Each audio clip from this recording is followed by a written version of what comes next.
The discovery hit me like a freight train, shattering the silence of the afternoon. As I sifted through the pile of neglected mail, my fingers trembled upon an envelope with the bold print, "Termination Notice." It was addressed to Nathan. My heart raced, confusion clouding my thoughts. Why would Nathan be terminated? The apartment felt colder, the air heavier, as if bracing for a storm. I dialed Nathan's number, my heartbeat pounding in my ears. "Julia, what's up, calling in the middle of the day?" His voice, usually warm, now seemed distant, guarded. "Nathan, I found something odd in the mail. It's a termination notice." "What happened?" I tried to keep my voice steady, but panic laced my words. "I'm on a business trip in Seattle, Julia. Can't talk now. I'm in me later." The line went dead before I could protest. A business trip? The lie was blatant, almost insulting. Nathan hadn't mentioned any trips. My mind raced, piecing together his recent late nights and evasive answers. Something wasn't right. Needing clarity, I called my former boss, Linda. Her surprise at hearing my voice did little to ease my anxiety. "Julia Wells? This is unexpected. How can I help?" Linda's voice was warm but carried an undercurrent of confusion. "It's about Nathan. I found a termination notice, and he's saying he's on a business trip. I'm just trying to understand what's happening." My voice cracked, betraying my attempt at composure. There was a pause, heavy and loaded, before Linda responded. "Julia, you didn't know? Nathan was let go over a month ago. There was an incident. He leaked confidential information to a competitor." The room spun, and I struggled to breathe. Betrayal, sharp and bitter, coursed through me. "Leaked information? But why?" Linda sighed. "It's a mess, Julia. There were rumors about him and Eve, the new secretary. Both disappeared after the incident. It's believed she was involved with someone from the competitor's side. A setup, possibly." Eve? The name stung, a missing piece to a puzzle I hadn't realized I was assembling. Memories flashed, Nathan's late returns, his phone buzzing with messages he'd quickly hide. It all made sense now, a narrative of deceit I had been too blind to see. I need to think about this. Thank you, Linda." My voice was a whisper drowned out by the roaring in my ears. The call ended, leaving me adrift in a sea of betrayal. My marriage, built on love and trust, now lay in ruins, the foundation eroded by lies and infidelity. Nathan's voice echoed in my mind, a mocking reminder of the facade he had maintained. Anger bubbled within me, a fierce, burning need for retribution. Nathan and Eve, their deceit had not only shattered my trust, but jeopardized my future. They would not get away with this. I would make sure of it. As I stood in the silent apartment, a plan began to form. I would confront Nathan, demand answers, and then I would make them pay. They say revenge is a dish best served cold, and I intended to serve it frozen. With newfound resolve, I packed a bag. It was time to return to my family, to the home where love and honesty still held meaning. There I would heal, and there I would plot my next move. Nathan and Eve had awakened a fury within me, one that would not rest until justice was served. The drive back to my parents' house was a blur, the landscape passing by unnoticed. My thoughts were consumed by visions of confrontation and vindication. The once cherished memories of Nathan and me now soured, replaced by the bitter taste of betrayal. As the familiar outline of my parents' home came into view, a sense of determination settled over me. Nathan and Eve's deceit had marked the end of one chapter in my life, but it was also the beginning of another. One where I would reclaim my dignity and emerge stronger, no longer a victim of their treachery. The stage was set, the players aligned. It was time for the shadows of deceit to give way to the light of retribution. Returning to my family's home felt like stepping into a different world, one where the shadows of Nathan's betrayal couldn't reach. The warmth of the hearth and the familiar scent of wood shavings offered a balm to my bruised heart. Yet as I settled into the rhythm of my childhood home, the contrast between my past and present couldn't have been starker. My father, ever the stoic craftsman, noticed my turmoil. "Julia, you're home early. Is everything all right?" His voice, roughened by years of work, carried a note of concern. I forced a smile, the weight of my secret heavy on my shoulders. "Just needed a break from the city, Dad. It's nice to be back." He nodded, sensing the unspoken words between us. "Well, you're always welcome here. This home is your sanctuary." The dinner table was a tableau of familial warmth, a stark contrast to the cold lies Nathan had served. My mother's keen eyes watched me, her intuition sharp. "Julia, you've been quiet tonight. Is there something on your mind?" The floodgates opened. Under the soft glow of the dining room light, I spilled the bitter truth of Nathan's deceit, his affair with Eve, and the termination notice that had shattered my world. My brother Alex clenched his fists, the muscles in his jaw working. "That coward! To think he'd betray you like this, and with a secretary no less. He'll regret this, Julia. I'll make sure of it." "No, Alex," I interjected, my voice firm despite the turmoil within. "This is my battle. I'll handle Nathan and Eve. They'll pay for what they've done." The resolve in my family's eyes fortified my own. This betrayal would not define me. Nathan and Eve's deception would be met with a reckoning, one crafted with the precision and care my family poured into their work.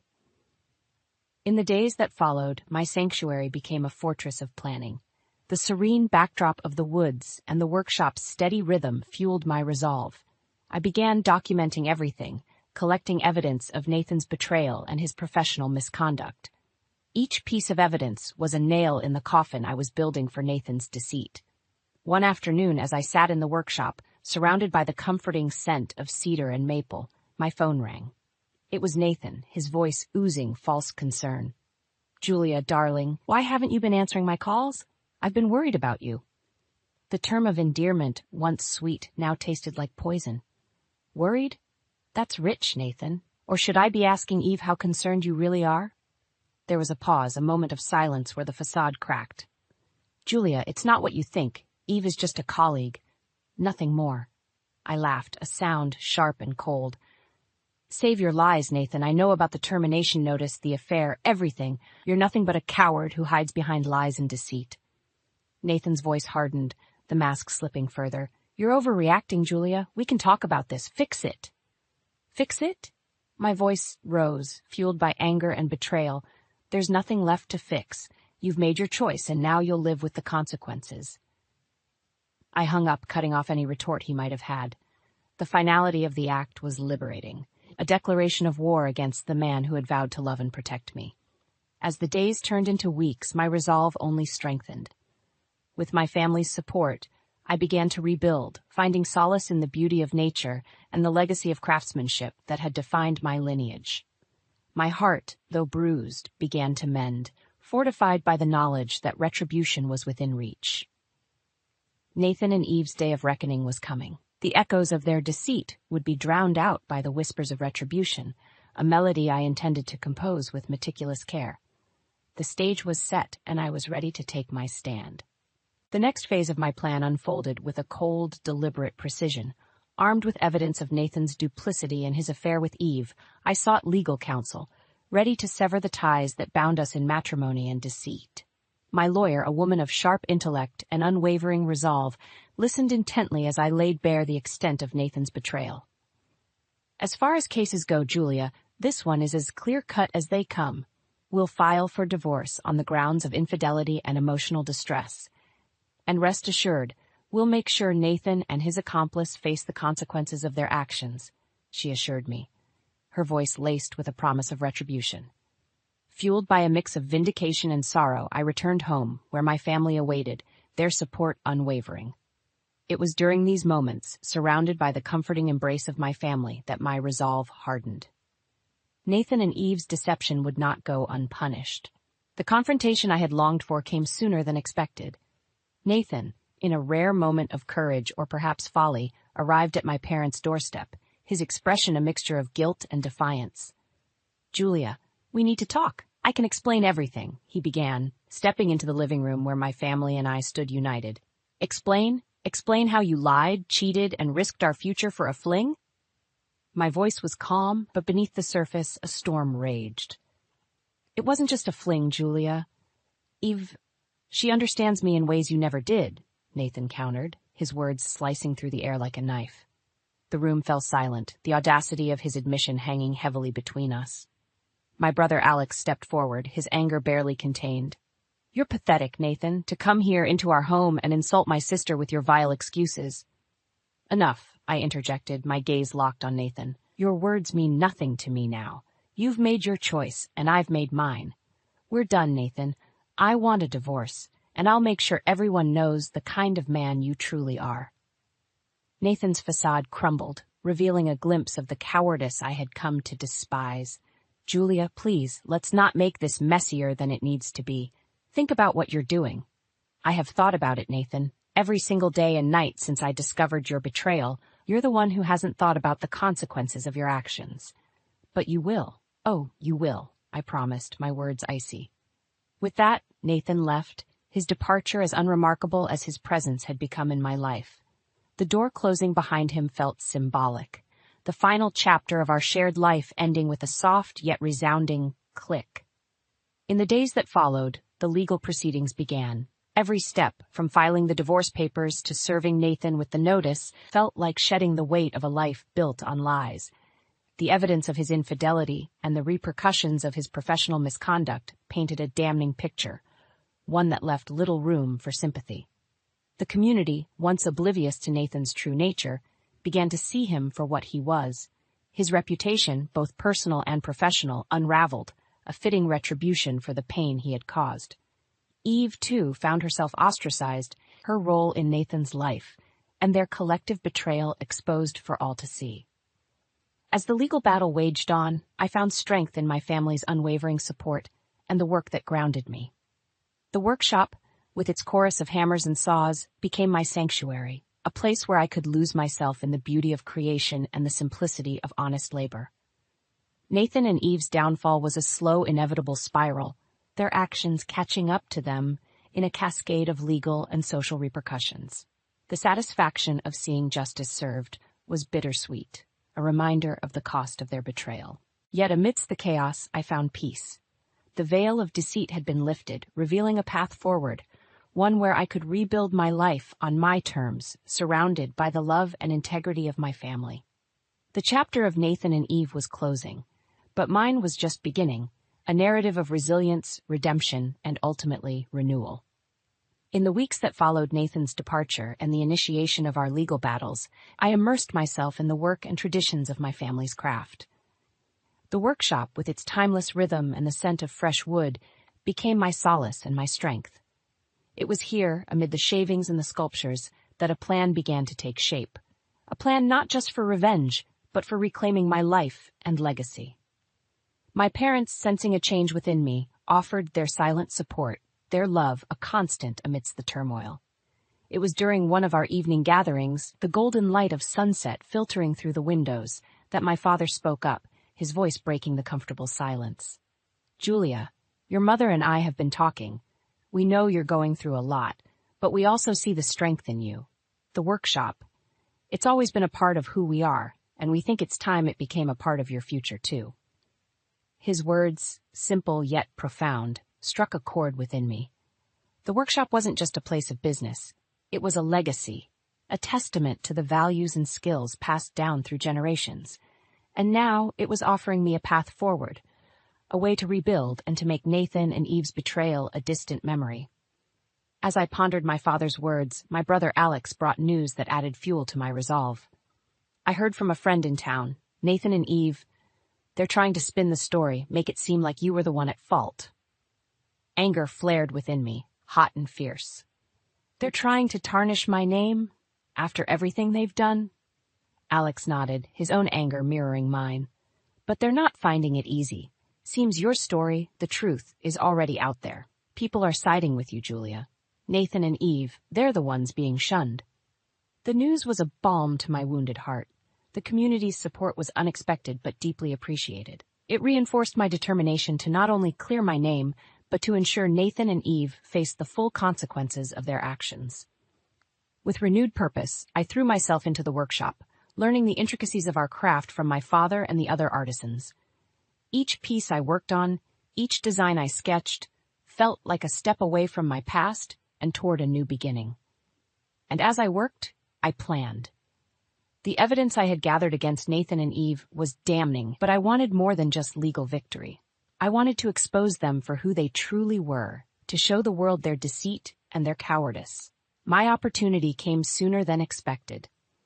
A local community event, a showcase of artisans and craftsmen from our area, was approaching. It was the perfect platform to not only promote our family's work, but to publicly reclaim my story. "I'm going to present at the event," I announced to my family one evening, a sense of purpose infusing my words. "It's time I stepped out of the shadows Nathan and Eve tried to cast over me." My family's approval was unanimous, their pride in my resilience a tangible thing. Preparations for the event began in earnest, with each of us contributing to the collection of pieces we would display. But my contribution would be more than just crafts. It would be my declaration of independence from Nathan's betrayal, a showcase of strength forged in the fires of adversity. The day of the event arrived, a buzz of excitement filling the air as the community gathered to celebrate local talent. My heart pounded with a mix of nerves and anticipation as I took my place behind our display, the woodwork gleaming under the soft lights. As I spoke to the attendees, explaining the history and the heart behind each piece, I felt a sense of empowerment. Nathan and Eve's attempt to undermine me had failed. Here, among my peers and my community, I stood tall, my reputation untarnished. And then, amidst the crowd, I saw them. Nathan and Eve, their expressions a mix of surprise and unease as they realized the support surrounding me. The moment our eyes met, I knew. The battle may have been long and painful, but the victory was mine. Their deceit had been exposed, their reputations irrevocably damaged by their own actions. The event was a triumph, not just for our family's business, but for me personally. I had faced the worst kind of betrayal and emerged stronger, my spirit unbroken. Nathan and Eve's shadows no longer loomed over me. I had stepped into the light, my future bright with promise and possibility. As the community rallied around me, offering congratulations and support, I realized that this was just the beginning.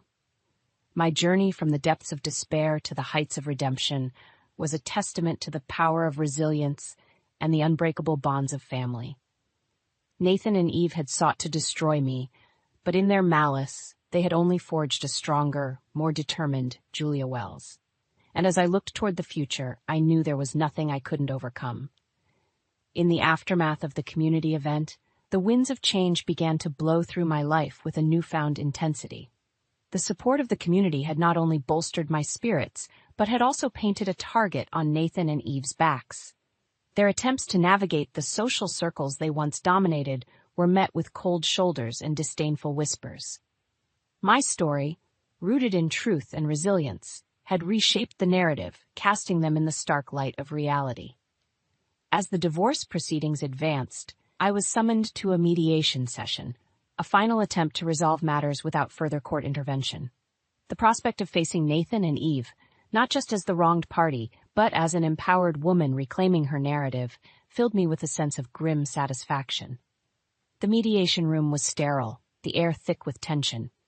Nathan sat across from me, his usual arrogance replaced by a sullen resignation. Eve was not present, a fact that spoke volumes about the fractures in their facade. "Nathan, we're here to finalize the terms of the divorce. It's clear that the marriage cannot be salvaged," the mediator began, her voice neutral yet firm. Nathan's gaze met mine, a flicker of something. Regret, perhaps, or merely the realization of his impending downfall, crossed his face. "Julia, I know I messed up. I never meant for things to go this far," he stammered, his voice lacking its usual confidence. The words meant to elicit sympathy only fueled my resolve. "Messed up? You betrayed our vows, Nathan. This goes beyond a simple mistake. You made your choices, and now you must live with the consequences," I replied, my voice steady and unwavering. The mediator interjected, "Let's focus on the division of assets and any financial settlements. Julia, your lawyer has presented a compelling case for substantial compensation considering Nathan's infidelity and the impact on your life." Nathan bristled at the mention of compensation. "This is extortion. I admit I made mistakes, but to ruin me financially." "Ruin you?" I cut in, my patience wearing thin. "You ruined our marriage, Nathan. Whatever financial consequences you face are the result of your own actions. Actions that have consequences. It's time you learn that." The mediator, sensing the futility of further discussion, moved to finalize the paperwork. The settlement was in my favor, a testament to the strength of my case and the evidence of Nathan's wrongdoing. As we left the mediation room, Nathan paused, turning to me with a look of desperation. "Julia, please, can't we just put this behind us? For the sake of what we had?" what we had. The words were a knife to my heart, a reminder of the love I once felt, now tarnished by betrayal. What we had died the moment you chose Eve over our marriage. Goodbye, Nathan. With those final words, I walked away, leaving Nathan and the wreckage of our marriage behind. The legal battle was over, but the fight to rebuild my life was just beginning. In the weeks that followed, my focus turned to the workshop and the burgeoning success of our family business. The community's support had translated into increased interest in sales, a silver lining in the dark cloud of the past months.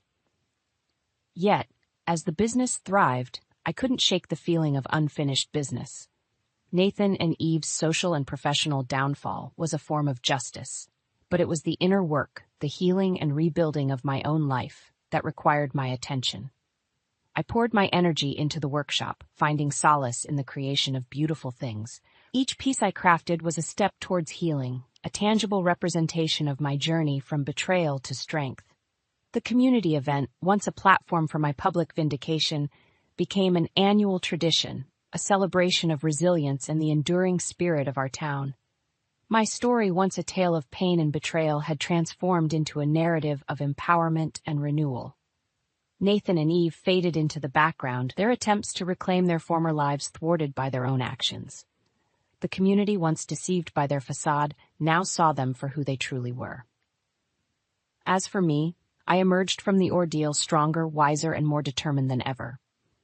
The betrayal that once threatened to break me had instead forged a new path, one where I stood tall, unafraid, and ready to face whatever the future held. The seasons changed, as did the narrative of my life. The community event had not only become a cornerstone for our family business, but also a testament to the enduring strength of character over the deceit and betrayal that Nathan and Eve had sown. As the workshop flourished, so did my resolve to move past the shadows of my former life. Yet, the true test of my newfound strength was just on the horizon. A year had passed since the divorce was finalized when a twist of fate brought Nathan and Eve back into my orbit. The local news carried stories of a scandal involving a significant business in town, ensnared in deceit and fraudulent activities. At the heart of the scandal were Nathan and Eve, their actions finally catching up to them in a very public downfall. The community's reaction was swift and unforgiving. Nathan and Eve, once fixtures of the social scene, found themselves ostracized, their reputations in tatters. It was during this time that Eve reached out to me, a desperate attempt to salvage what little she could from the ruins of their actions. "Julia, I know I have no right to ask anything of you, but I'm begging you to listen." Eve's voice trembled over the phone, a stark contrast to the confident woman who had once stood by Nathan's side. "Eve, you're right. You have no right. After everything you and Nathan did, why should I listen to anything you have to say?" My voice was cold, the bitterness of the past still lingering. "I understand your anger, Julia, but it's Nathan. He's in trouble, serious trouble. The business scandal has ruined him, and he's not handling it well," Eve pleaded, desperation coloring her every word. The news of Nathan's downfall, though expected, brought no joy. The man I had once loved, now a shadow of his former self, was a stark reminder of the consequences of one's actions. "Eve, Nathan's troubles are his own making. You both made your choices, and now you must live with them. My life has moved on, and I suggest you do the same," I replied, the finality in my voice leaving no room for further discussion. The call ended, but the news of Nathan's scandal lingered, a topic of hushed conversations and whispered speculations in the community. Yet, amidst the schadenfreude, a sense of closure enveloped me. Nathan and Eve's public downfall was the retribution their actions had wrought, a karmic justice for the pain they had caused.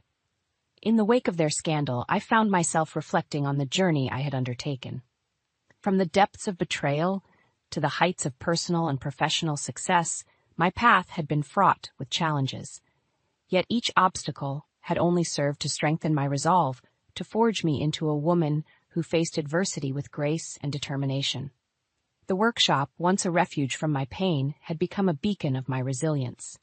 The pieces we created, each imbued with the essence of our family's legacy, were more than just objects of beauty. They were symbols of a life reclaimed from the ashes of betrayal. As the scandal surrounding Nathan and Eve faded into the background, my focus remained on the future. The support of the community, once a lifeline in my darkest moments, had become a foundation upon which I built my new life. My story, once marred by the actions of others, was now solely my own, a narrative of triumph over adversity. Nathan and Eve's downfall, while a fitting end to their tale of deceit, was merely a footnote in mine. My journey had taught me that true strength lies not in the vengeance we seek, but in the resilience we demonstrate in the face of life's inevitable trials. As I stood in the workshop, surrounded by the fruits of our labor, I realized that the greatest retribution was not the downfall of those who had wronged me, but the life I had built in spite of them. My legacy would not be defined by Nathan and Eve's betrayal, but by the strength, love, and integrity that had seen me through the storm. And so, with my head held high and my heart at peace, I looked toward the future, ready to embrace whatever it held, knowing that whatever challenges lay ahead, I would face them with the same strength and resilience that had brought me this far. Nathan and Eve's chapter in my life was closed, but mine was still being written, a testament to the enduring power of the human spirit to overcome, to heal, and to thrive.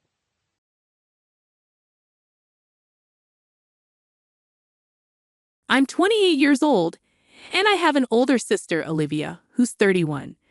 Honestly, she hasn't really got her life together, but for some reason, our parents treat her like she's the golden child. Ever since we were kids, Olivia has had this idea in her head that I'm out to steal her thunder or something. Because of that, she's pretty much dedicated her life to one-upping me in everything. Let me break it down for you. It's not just the typical brother-sister rivalry where you might argue over who gets the last piece of cake or something. This goes way deeper. If I decided to learn something new and cool like archery, the next thing I know, Olivia is strutting around school with her own bow and arrows, telling everyone she's into archery too. And it didn't stop at hobbies. If I ever mentioned in my diary that I liked a guy, bam, she'd be all over him the very next day, flirting like there was no tomorrow. And it wasn't just about boys and hobbies. Even when I decided to eat healthier and exercise more, Olivia would suddenly become all about that healthy life as well, copying my diet and workout routine to a T. It was like whatever I did, she had to do it too. But not in a fun, let's share interests kind of way, more like I've got to do everything you do and be in all your friend groups. So yeah, if I made a new friend, you could bet Olivia would be right there trying to become their best friend too. Here's the thing. Olivia had this habit of copying me to the point where it felt like she was always trying to be better than me at everything I did. This whole copycat game started to really bug me because it felt like I couldn't have anything that was just mine. I tried talking to my parents about how much this bothered me, but they didn't get it. They would just say stuff like, "Oh, sisters copy each other all the time, it's normal," and they made it seem like I was being silly for wanting to keep some of my interests just to myself. But the real problem wasn't about copying, it was about how I felt like I couldn't have my own space to enjoy the things I liked without Olivia turning it into some sort of competition. It wasn't fun for me. I didn't want to be in a constant battle over who could do something better. I just wanted to chill and do my thing. But Olivia always had to make everything into this big deal where she had to outdo me. To make things even more annoying, it seemed like my parents were always cheering for Aya. Even when I was the one who really cared about whatever we were doing, they would never miss any event or thing Olivia was part of, even if it meant taking time off work. But when it was my turn, suddenly their schedules were too packed, and my stuff didn't seem to matter as much to them. It felt like they were always making a bigger fuss over her achievements and kind of just brushing mine aside. All right, let me tell you how Olivia enjoyed being the center of attention all the time. She used every chance she got to rub it in my face, how much our parents seemed to favor her over me. She'd whisper mean things to me when we were near our parents, and if I showed any sign of getting upset, she'd act all innocent, pretending she didn't know why I was bothered. But when we were alone, she'd be even meaner, telling me I should just disappear because nobody would even notice I was gone. Olivia would also tell me to stop being sad about always being in second place to her in everything. But her mean behavior didn't stop with just words.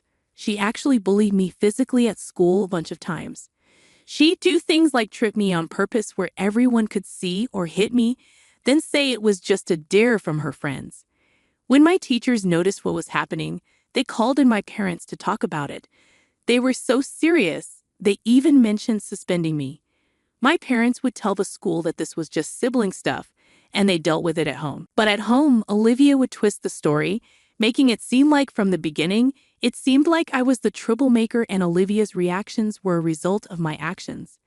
Olivia had a talent for turning everything upside down, especially when it involved me. Our parents, bless their hearts, seemed to have blinders on whenever Olivia was involved. Even when she did something outrageously mean, they turned a blind eye. If ever they came close to questioning her actions, Olivia could turn on the waterworks like nobody's business. She'd sob and claim that I was fabricating tales out of sheer jealousy. Unfortunately, this defense worked every single time. My friends, who were true troopers through all of this, began calling Olivia out on her nasty behavior towards me. This seemed to be the cue for Olivia to kick things up a notch. She started concocting elaborate stories, complete with self-inflicted bruises or strategically placed bandages. Olivia then went around telling everyone that these were the results of my supposed attacks on her. Trying to defend myself against Olivia's web of lies felt like trying to climb a mountain with no gear. She was relentless, weaving her tales to anyone who listened, anyone I'd never spoken to, laughed with, or dared to develop a crush on. Her aim was to make them see me through her twisted lens. The result? My high school experience was less about learning and growing and more about surviving Olivia's campaign of terror. Just when I thought it couldn't get worse, it did.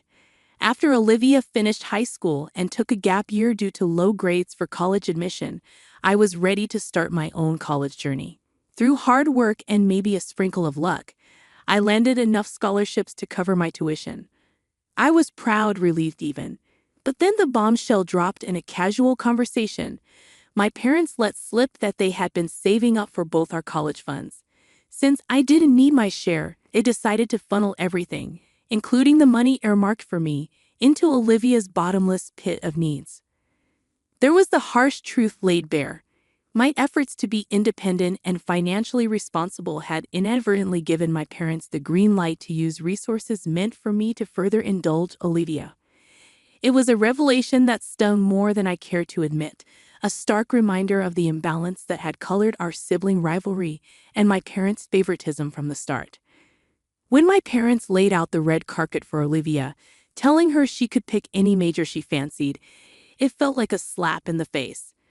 But the real kicker came why. When I discovered that my parents were planning to allocate all the college savings, including the stash intended for me, to Olivia, I was furious. I tried reasoning with them, suggesting that we keep my college fund separate for potential future needs like starting a business or even for my wedding. However, the conversation didn't go as planned. They hit me with the "it's our money and we'll spend it how we like" speech, insisting that Olivia needed it more than I did. Despite my attempts to argue, they weren't receptive and told me it was time to learn to fend for myself. That night, I cried myself to sleep, feeling like no matter what I did, Olivia would always be the golden child, and I remain a mere family footnote. As college move-in approached, I packed up my life, making sure I took everything to avoid any reason to return home. Predictably, my parents didn't lift a finger to help me move. Their absence had become more expected than shocking by then. During those low moments, feeling like I was on my own, I crossed paths with Adam at one of the college's welcome events. He was like a ray of sunshine piercing through the clouds of my gloomy world. His kindness and easygoing smile were genuinely uplifting. Meeting Adam felt like turning a new leaf, leaving behind the stifling air of my family drama for something, or rather, someone, incredibly uplifting. As time went on, Adam became an amazing friend, always there for me like a rock. He listened without making me feel bad, providing comfort when everything felt overwhelming. Around Christmas, when my parents were hosting a big party and wanted me to come home, the idea of dealing with the drama alone was unappealing. So I decided to bring Adam along, thinking it would be the perfect time for my family to meet him. I informed my folks in advance, letting them know that Adam and I would stay in our own space, but join everyone for the big dinner. When we showed up, I could tell my parents were taken aback to see Adam. Their old-school views led to snap judgments based on appearances. But I was prepared. I had filled Adam in on my family, and he charmed everyone with his usual charisma, even catching my mom off guard with a bouquet of flowers. That night, Adam became the star of the show, dropping clever jokes and being his awesome self. He won everyone over with his friendliness, making a sweet speech thanking my parents for letting him join our family gathering. It was cool to see my cousins jokingly ask if he had any brothers, and I was genuinely glad to witness everyone taking to my boyfriend so well. However, I couldn't help but notice Olivia looking extremely annoyed, brewing in her own anger. As the evening progressed, Olivia started drinking excessively and whispered things to some of our relatives. It was evident that she wasn't happy about Adam being there and seemed to be plotting something. Right in the middle of dinner, she blurted out loudly, asking me if Adam and I were serious. The sudden question made everyone stop and look at us without hesitation. I grabbed Adam's hand and affirmed that we were indeed serious about each other. However, Olivia, with a smug look on her face, suggested that maybe I should consider being with someone who fits our family's traditions better, implying that Adam wasn't a good match because he was different. Her comment was not only rude but also racist, making many people at the dinner feel uncomfortable due to her openly judgmental behavior. Trying to act sneaky, Olivia suggested that I should think about how different our cultures were, essentially implying that I should be with someone who aligns better with our family's way of doing things. Hearing her say that infuriated me, and I was about to let her have it. However, Adam, who didn't seem bothered by her mean words, just smiled and calmly told her that he's as American as anyone else in the room because he was born here. He shared that his great-grandparents came to America a long time ago and that his family has always taught him to respect all different cultures and beliefs.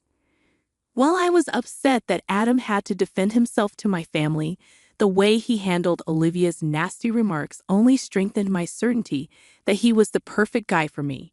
After Adam stood up for himself, nobody was thinking too highly of Olivia. People didn't appreciate how she tried to call out my boyfriend in front of everyone. For the rest of the evening, Olivia sat by herself, looking angry and sipping on her drink. Especially after we all went back to college, I was so fed up with her behavior that I sent her a lengthy text expressing my embarrassment to call her my sister and hoping she would stay out of my life. I didn't even want people to know we were related. She responded with a short text that simply said, "Same here. Since that big argument, I haven't spoken to Olivia at all. Adam and I successfully completed college and now both hold excellent jobs. 3 years ago, we decided to tie the knot. I invited my parents to the wedding but made it clear that Olivia wasn't welcome. Despite my mom's attempts to change my mind, I wanted our wedding to be truly special and extravagant. My parents were quite shocked by how amazing everything looked. My mom was blown away, and my dad, who typically doesn't say much, remained silent throughout the ceremony. Our guests, including friends and Adam's family, got to meet my parents. It didn't take long for everyone to notice the stark contrast and wealth between Adam's family and mine. After the wedding, my parents approached me expressing surprise at the amount spent on the event and the wealth of Adam's family. My mom was curious about how we could afford such an extravagant wedding, and I assured her that Adam and I were doing well for ourselves. I wanted them to understand that our decision to get married wasn't solely based on financial considerations. Looking back, I realized it might have been a mistake to disclose so much about our financial situation to my parents. 2 years ago, my parents unexpectedly reached out for help. They explained that my dad had retired, and they had depleted their savings on home renovations. They asked if I could lend them a hand with money, a surprising request considering their usual behavior. Despite feeling like I didn't quite fit in with my family, but it felt somewhat comforting to be the one they turned to. They requested $3,000 every month, which would cover their bills and increasing medical costs as they age. At that time, I was doing well at work, and Adam and I were in a good financial position. Without much hesitation, I agreed, considering it my duty to assist my parents in their time of need. When Adam learned about the substantial monthly contribution, he was taken aback. He pointed out that $3,000 was a significant amount for them to request. Despite the financial strain, Adam and I were determined to help my parents, making the monthly transfers a routine.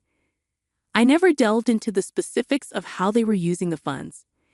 During this period, I started feeling like there was an improvement in my relationship with my parents, although I wasn't certain whether their niceness was genuine or just a reaction to the financial support they were receiving. It seemed like we were genuinely connecting.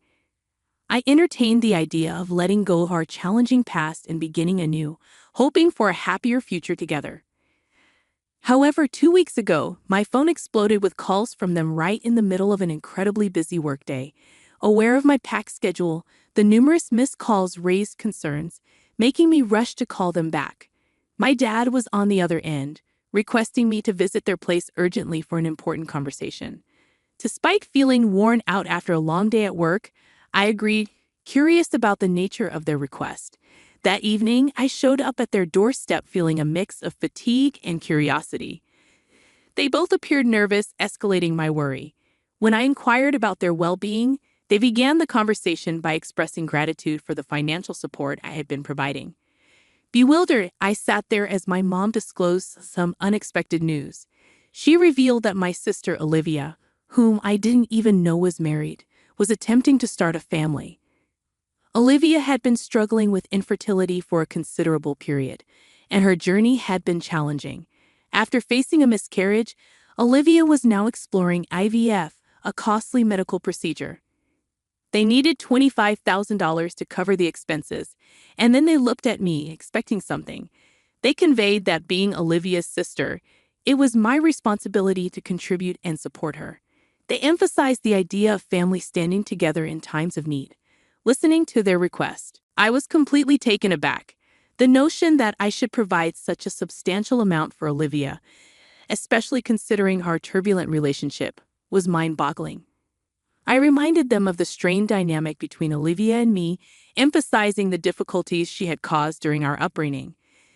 The idea of contributing such a significant sum just didn't make sense to me. My parents didn't appreciate my response.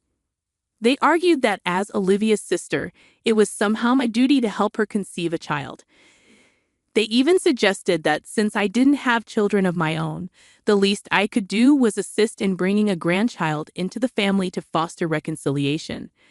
I expressed my sympathy for Olivia's struggles, but made it clear that I wouldn't simply hand over money as a gift. I offered to lend her the $25,000, but insisted on a legal contract outlining the terms of repayment.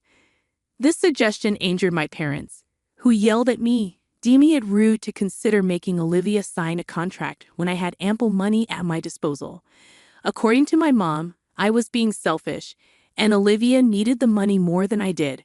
Frustrated by their accusations, I asserted that I had worked hard for my money, had my own life and bills to attend to, and couldn't give away a substantial portion of my savings to someone who had mistreated me and with whom I hadn't communicated in ages.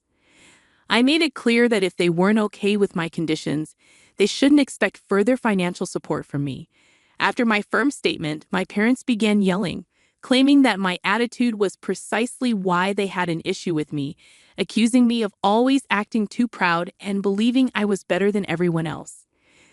Their sudden change in demeanor shocked me, considering their earlier pleas for money. Despite their attempt to make me feel guilty, I remained steadfast in my decision. However, suspicion crept in, prompting me to investigate the money I had been sending them. I excused myself to go to the bathroom, but instead quickly went to my parents' bedroom and found my dad's phone charging on the nightstand. Unable to ignore the bad feeling in my gut, I decided to look at his phone. What I discovered left me utterly shocked. Messages revealing that my dad had been sending $1,800 every month to my sister for the past 2 years. It felt like a massive betrayal, and the real issue was not just about the money. It was the fact that they had deceived and manipulated my feelings for 2 whole years. Overwhelmed by the revelation, I went back to confront my parents, not bothering to hide the hurt caused by their betrayal. I asked them directly what they had been doing with the $3,000 I sent them every month. Caught off guard, they stumbled over their words, attempting to figure out what to say. Unable to wait for an explanation, I confronted them about sending $1,800 every month to my sister. Their faces went pale, and after a few seconds of silence, they admitted to diverting a significant portion of the money I sent Olivia. Their excuse was that she genuinely needed the money, and as her parents, they couldn't bear to see her struggle. Hearing this excuse infuriated me, and I questioned them about their disregard for my well-being. I asked them if they didn't think it was wrong to lie and take my money for 2 years. Their defense was based on Olivia's financial struggles, emphasizing that my sister and her husband didn't earn much. They tried to justify their actions by claiming that given my lavish wedding and well-paying job, they believed taking money from me wouldn't significantly impact me. They even mentioned that it was initially Olivia's idea, but they went along with it, thinking they were doing the best for their kids. However, this only intensified my feelings of anger and disappointment. At that point, I had reached my limit. I declared that I wouldn't provide them with any more financial support and that I was done backing them financially. My parents responded with desperation and anger, insisting that I couldn't just stop helping the family when they needed me. I laughed off their pleas and left their house, experiencing a mix of emotions, including anger, sadness, and a sense of relief. Now, as I write this, my parents persistently call and beg me to reconsider, assuring me they won't take any more money if I don't completely cut them off. Despite their attempts to guilt-trip me, I stand firm in my decision. Update 1. I am incredibly grateful for the supportive messages I've received. The guilt from my family has weighed on me, but having someone as amazing as Adam in my life means a lot. I appreciate that people are finally listening to my childhood stories and believing them. Discussing this has been challenging, with some thinking I'm exaggerating, so thank you to everyone I've talked to. Adam is equally upset about my parents deceiving me, and we decided not to let this happen again, regardless of their current circumstances. Meanwhile, my parents continued to call and text, apologizing, attempting to make me feel guilty, and begging me to change. Update 2. It's been about 2 weeks since my last update, and something unexpected happened out of the blue. Olivia, my stepsister, messaged me. I was surprised because I didn't even know she had my number. Instead of apologizing, she sent me a mean and lengthy text, calling me selfish and childish, expressing her long-standing dislike for me. She even went so far as to label me a gold digger, making baseless accusations. Olivia claimed that I only married Adam for his money and insisted that I should share my wealth with our family because, well, we're family. She expressed regret for not being meaner to me during our childhood, hoping that it would have left a lasting impression on me. Reading her hurtful words brought back all the negative memories from my past, and I couldn't help but cry. When I showed Adam the message, he became furious and decided to take matters into his own hands. Adam initiated a group chat on Messenger with my parents, Olivia, and several relatives and cousins. He shared screenshots of Olivia's message and exposed the lies my parents and Olivia had been telling me for the past 2 years, including the bullying I endured during our childhood. The revelations sparked an intense response from our relatives, who were shocked by my current actions and appalled by Olivia's deceitfulness. In subsequent calls with family members, I disclosed more details about how my parents were diverting $1,800 every month to Olivia from the funds I believe were intended for them. The pressure from our relatives embarrassed my parents, who reached out, pleading with me to delete the group chat and pretend it never happened. However, Adam stood firm, refusing to let them off the hook. He warned them that any attempt to ask us for money again would result in legal action, hiring the best lawyers to take them to court. This threat scared them, and they refrained from contacting me. Other family members informed me that my parents were deeply ashamed, especially after addressing Olivia's actions. Despite their apologies and newfound awareness, I decided to keep them out of my life, focusing on happiness with Adam, away from the drama. Update 3. I want to express my gratitude for the incredible support you've all provided. The overwhelming encouragement has been amazing, prompting Adam and me to consider seeking therapy to navigate the challenging emotions surrounding my decision to cut ties with my parents and the betrayal by my family. The silence from my parents and Olivia following Adam's stern warning assures me that they are too scared to reach out. Moving forward, I aim to prioritize self-care and concentrate on the positive aspects of my life, particularly my time with Adam. While challenges may arise, I remain hopeful that with the right support, things will improve. I hope this will be the final update on this matter.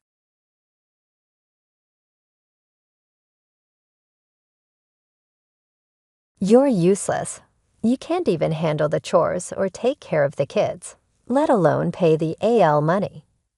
Kyle finally showed up at the hospital 3 weeks after my car accident, saying these mean things without caring about me lying there in the hospital bed.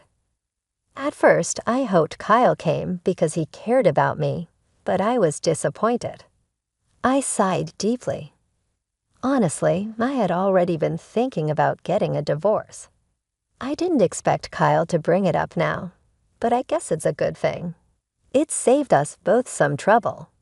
Fine, I agreed quickly, which surprised Kyle. He didn't know I was already ahead of him. I wanted to tell him I knew what he was planning and was secretly laughing at him in my head. My name is Sarah. I'm a 40-year-old housewife living with my husband Kyle and our 7-year-old daughter Lisa. Kyle and I met during a group blind date and got married when I was 30. He was easy to talk to, and eventually I fell for him, and we started dating.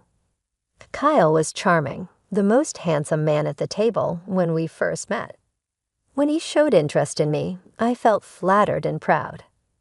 Kyle was incredibly romantic in our early days. He would surprise me with desserts and flowers at fancy restaurants for my birthdays, take me on trips for our anniversaries, and write heartfelt letters at just the right moments.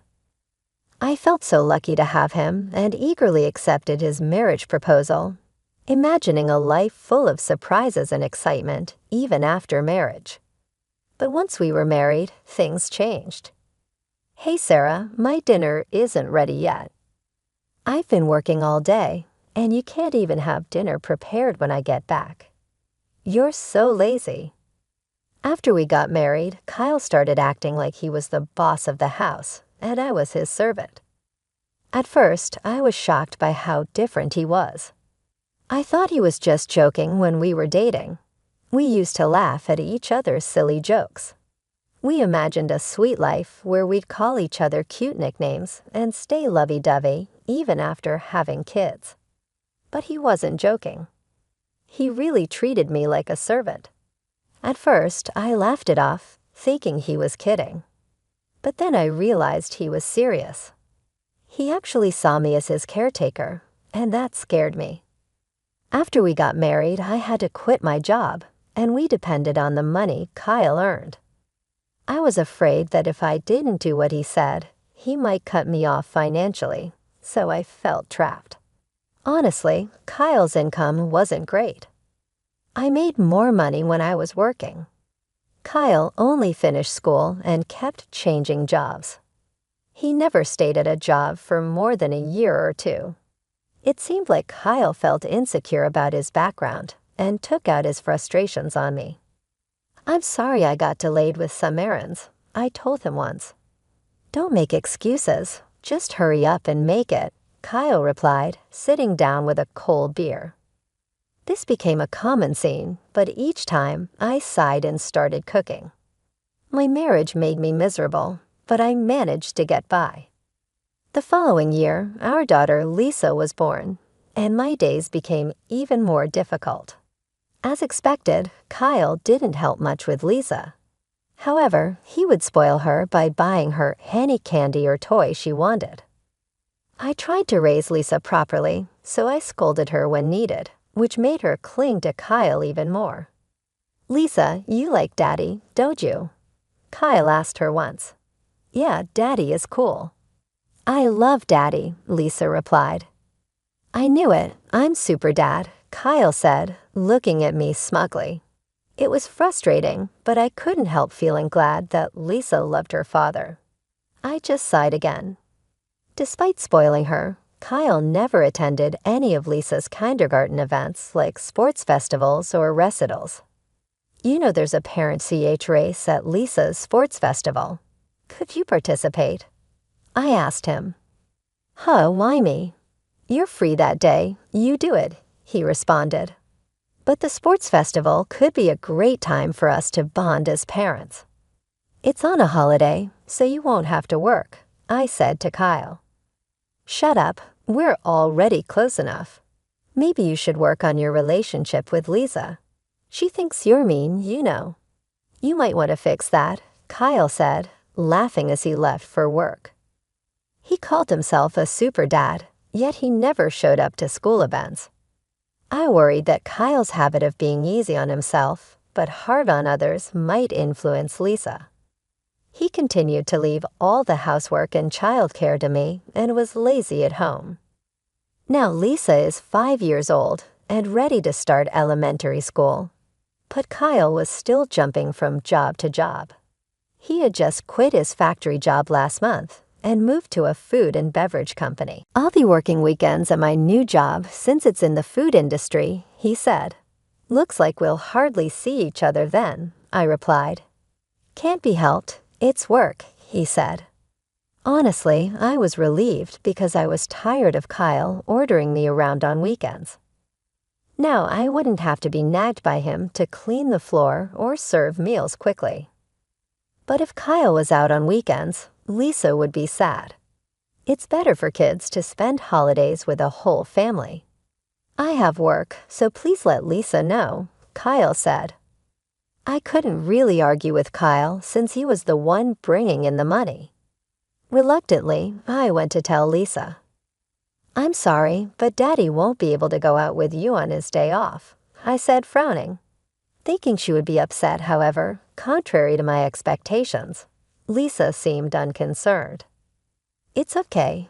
If you're okay with it, then it's fine. You know he's not going to be here on all weekends, right? Daddy has been smelling strange lately, she said. A strange smell? I asked, puzzled. Lisa nodded and went back to her room. What on earth was she talking about? I've been so busy with housework and taking care of our child that I hadn't noticed much about Kyle lately. Our marriage was not like it used to be, and I tried to avoid being around Kyle to keep things calm. The strange smell Lisa mentioned might be from the factory, I thought. Factories often use special solvents, so it made sense that Kyle could come home with a weird smell. If that was the case, the smell would probably go away soon. Kids are really honest, which is what makes them so endearing. Despite what he said, Kyle started leaving the house early in the morning, even on his days off, which was odd. He also left every weekday. If he was working weekends, he should have a day off during the week. He left without saying anything to me, so I couldn't tell if he was going to work or not. I became curious about what he was doing, leaving so early, even on his days off. One day, I asked Kyle, "You seem to be going out every day. What are you doing?" Kyle looked confused for a moment, then answered in an annoyed tone while scratching his head. "I'm working. I go to work voluntarily, really. But you should take care of yourself or your body won't hold up," I replied. "Shut up. Don't complain about my job," I snapped back. I didn't understand why he got so angry when he often complained about my housework and child rearing. I didn't believe what Kyle said. There's no way he, who usually avoids trouble, would go to work voluntarily on his days off. I knew this from watching him closely over the years. If he was that passionate about work, he would have stayed at his previous job longer. I'd also started paying attention to the strange smell that Lisa mentioned. Indeed, Kyle came home with a sweet, strong fragrance. This strange smell was not from the factory.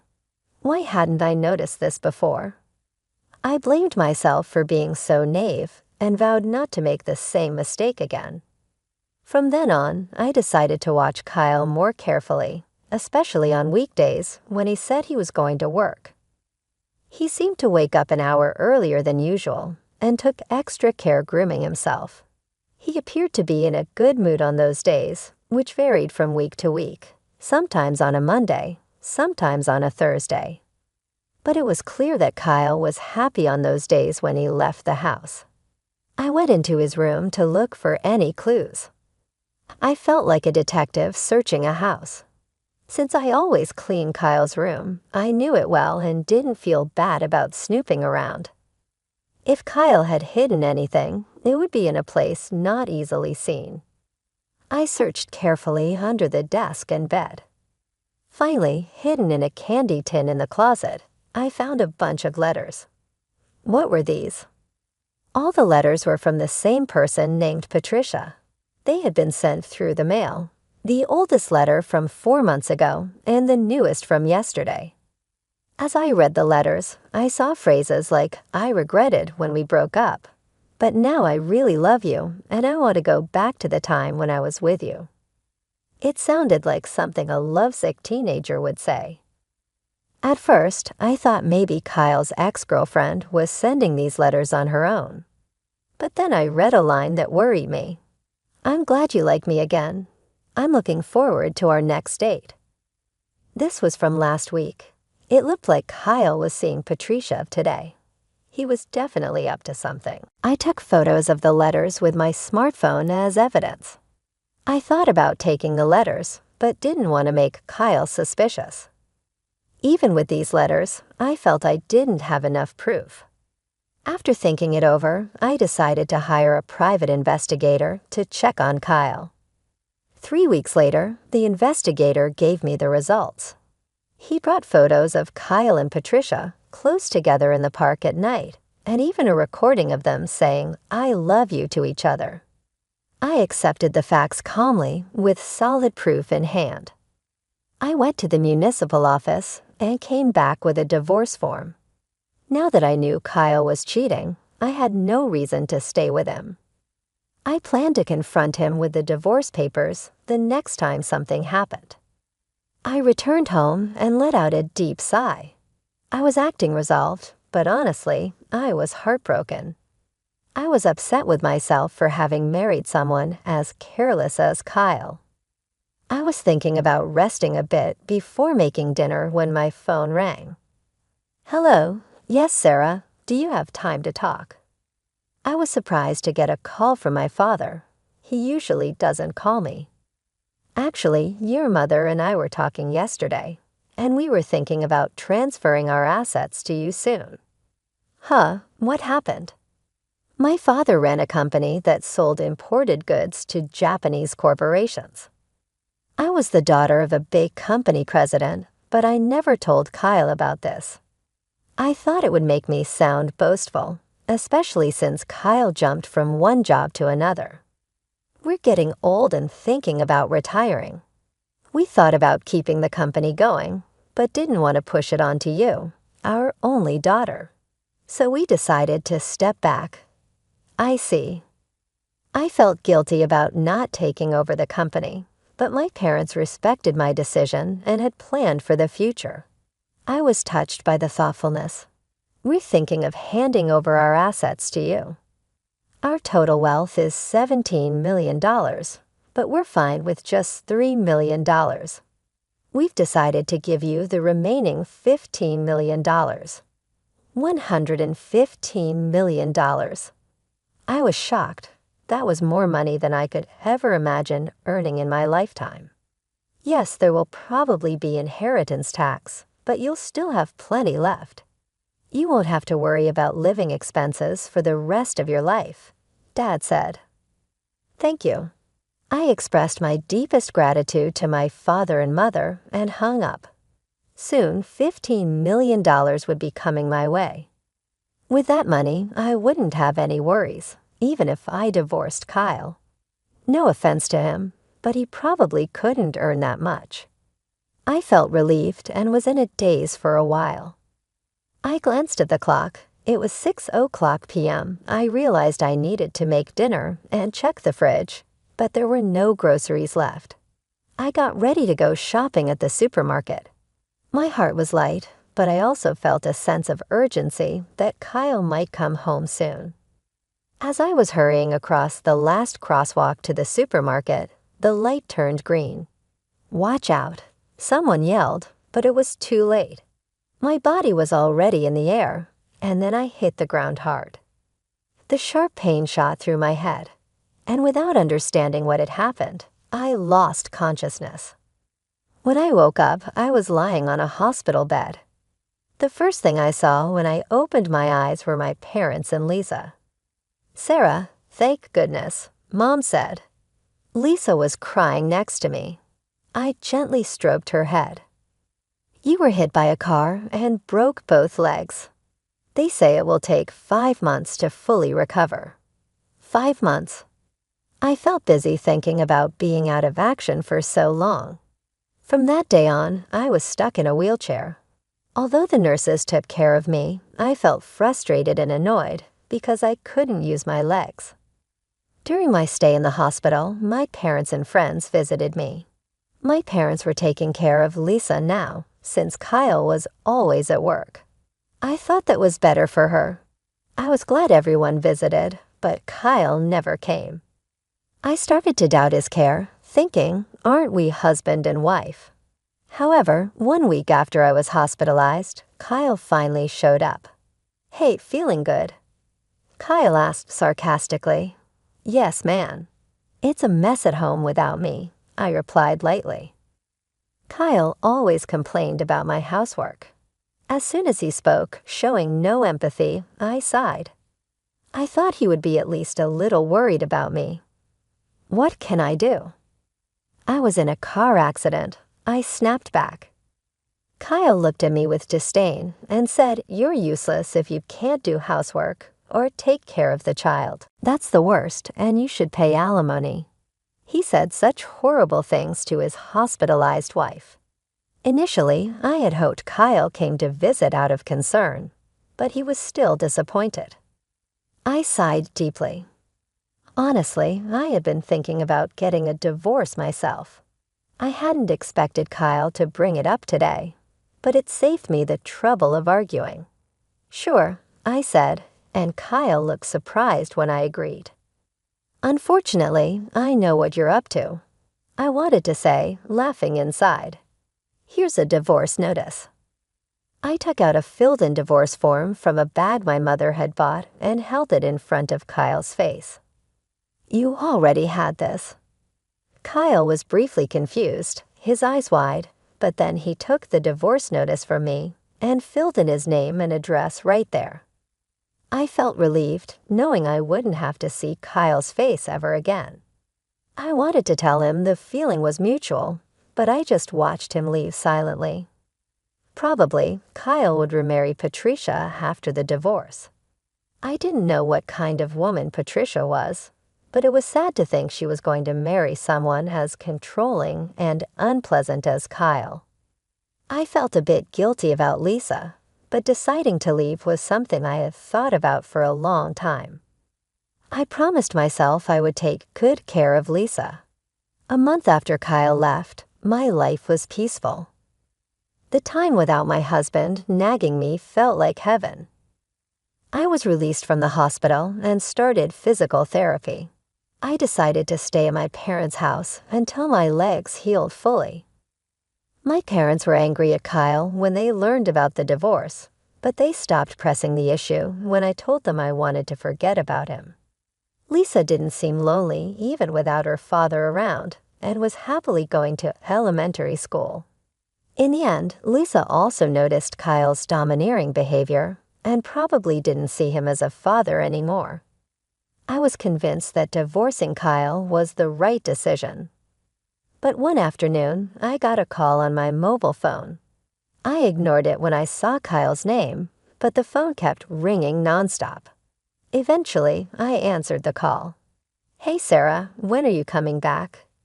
Kyle's words made no sense to me, and he sounded like he was about to start yelling.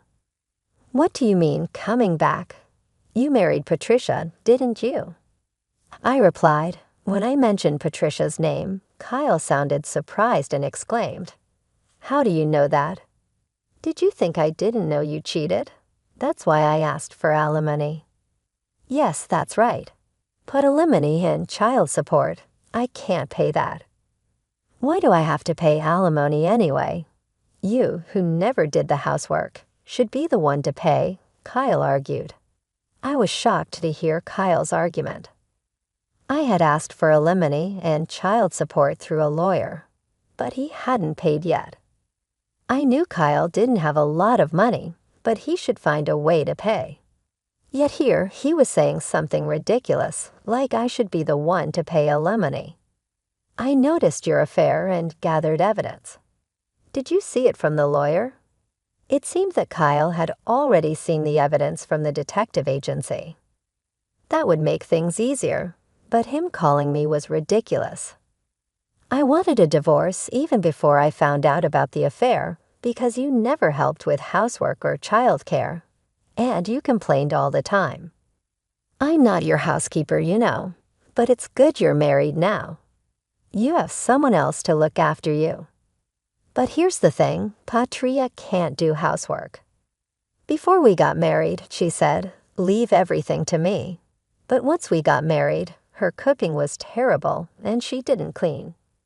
I would have been better off with you. Marry me again. After all, you don't have any money, right? Lisa liked me too, didn't she?" Kyle said, which annoyed me. "What are you talking about? You divorced me and remarried.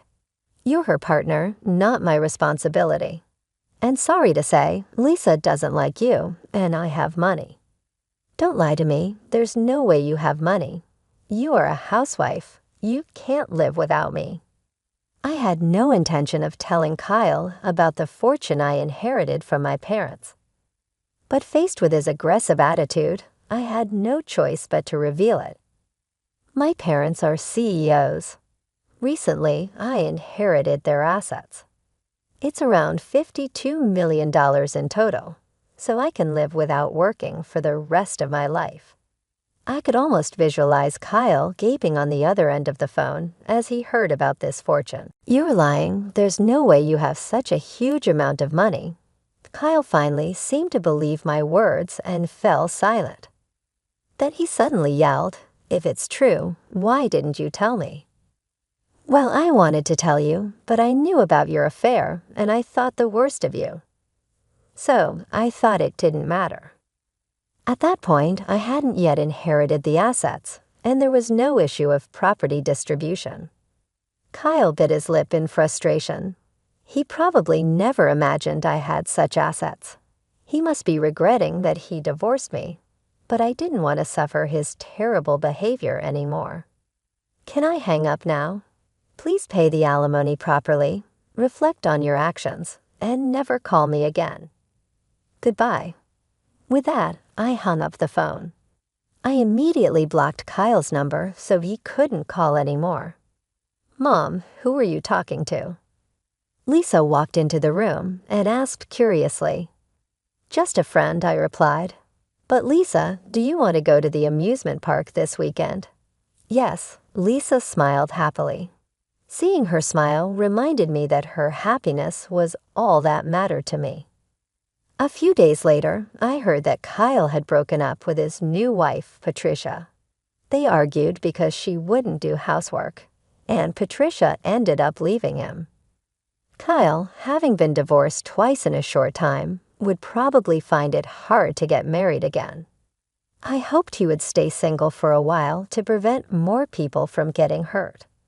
After the divorce, Kyle lost his motivation and quit his job at the restaurant. He would probably find another job, but it might take him some time to get his life back on track. I felt a bit sorry for him, but his problems were his own doing. I blocked his call so he couldn't ask me for money, and I avoided places where we used to go together. In my life, Kyle had virtually disappeared. Eventually, Kyle paid the alimony, but ended up in debt. I don't know how he'll manage, but I hope he learns from his mistakes. I'm still living comfortably at my parents' house. They told us we could stay as long as we like. After my legs fully healed, I started part-time work at a local flower shop. Even though I don't need to work, I find it better to be active and leave the house. I work hard on weekdays and spend weekends having fun with Lisa and my parents. I feel more joy in life than before and want to keep living happily with the people I love. I cherish these happy moments, especially when I see Lisa's smile.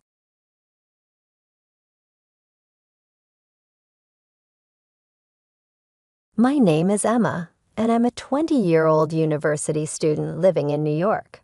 My family has gone through a lot of changes. My parents got divorced when I was 14, and since then, I've lived with my mom.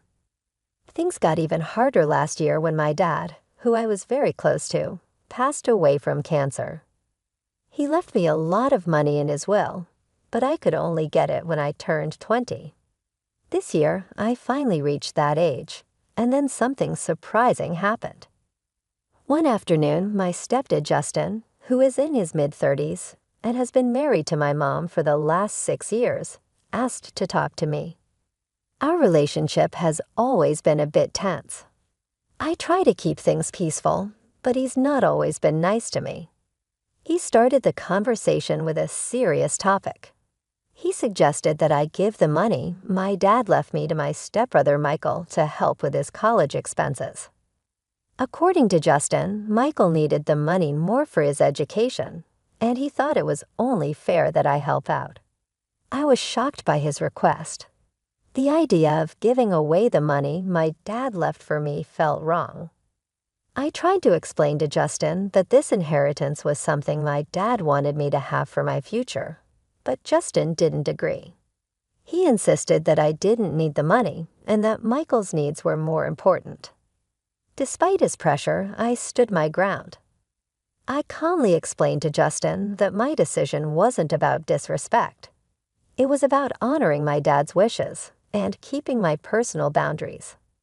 Justin got very upset and tried to intimidate me, but I remained firm in my decision. It was a tough conversation, but it was important for me to stand up for what I felt was right. I told him clearly that if he was upset by my refusal, he might want to rethink his approach.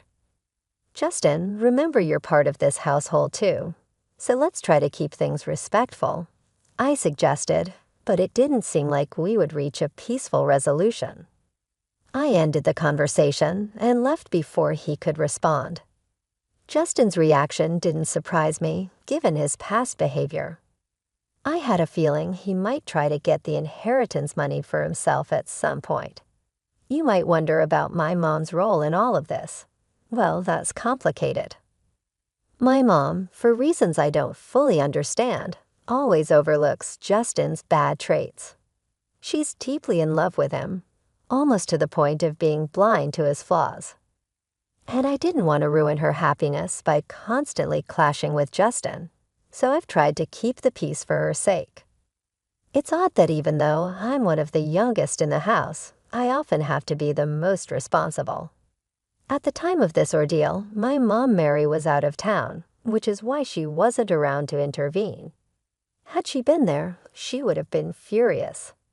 Justin knew he had a window of opportunity with her away.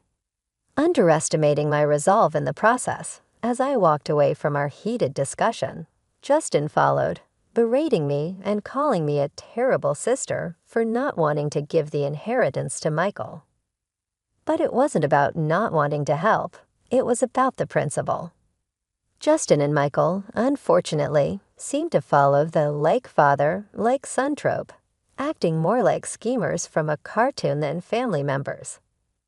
Their antics reminded me of the characters Pinky and the Brain, with their roles in the scenario up for debate. As I tried to leave the argument behind, Justin wasn't done. He insisted I listen and comply with his demands, bringing Michael into the conversation to reinforce his point.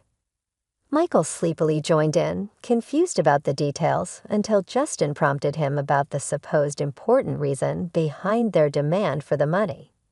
a business venture that suddenly became about Michael's university tuition. Their story was inconsistent, with Justin scrambling to justify their claim to my inheritance.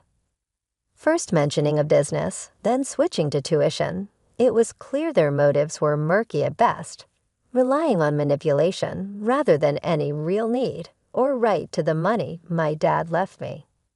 "I just woke up, so I'm a bit foggy," Michael mumbled, trying to piece together his story. "Right, the university I've been thinking about going to. And I need the money for that, so yeah, I need it." His attempt to claim the inheritance for his education wasn't very convincing. I couldn't help but firmly say no, which sparked protests from both him and Justin. "Why not, Emma? He's clear about what he wants," Justin pressed, insisting that they deserve the money. "We'll just have to see about that," I replied, feeling the tension in the air. Justin's usual antics were harmless, but this new scheme to manipulate me out of my inheritance showed a selfish and immature side of him. I decided not to tell my mom right away, wanting to deal with the situation myself, especially after learning more about their questionable intentions. "Emma, stop being childish. It's time to act like an adult and do what's right," Justin lectured, suggesting that giving away my inheritance was the mature thing to do.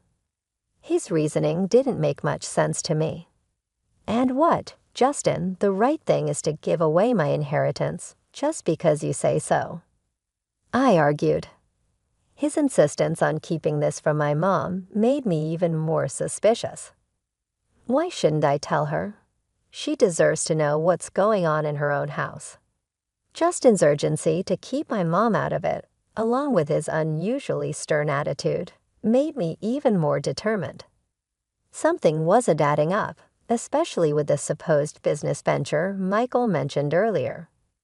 It was clear they underestimated my awareness of their tactics, and Justin's resistance to involving my mom raised a big red flag.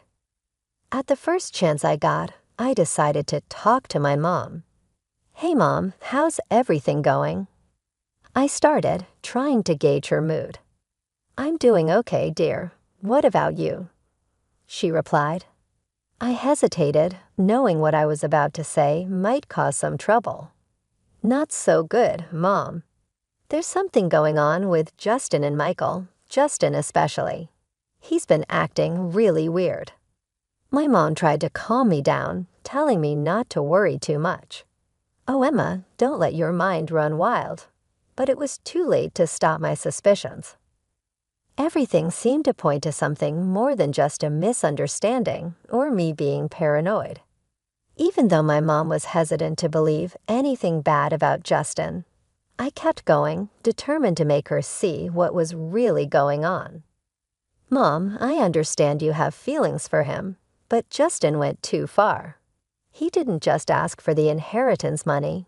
He demanded it for Michael, saying it was for education.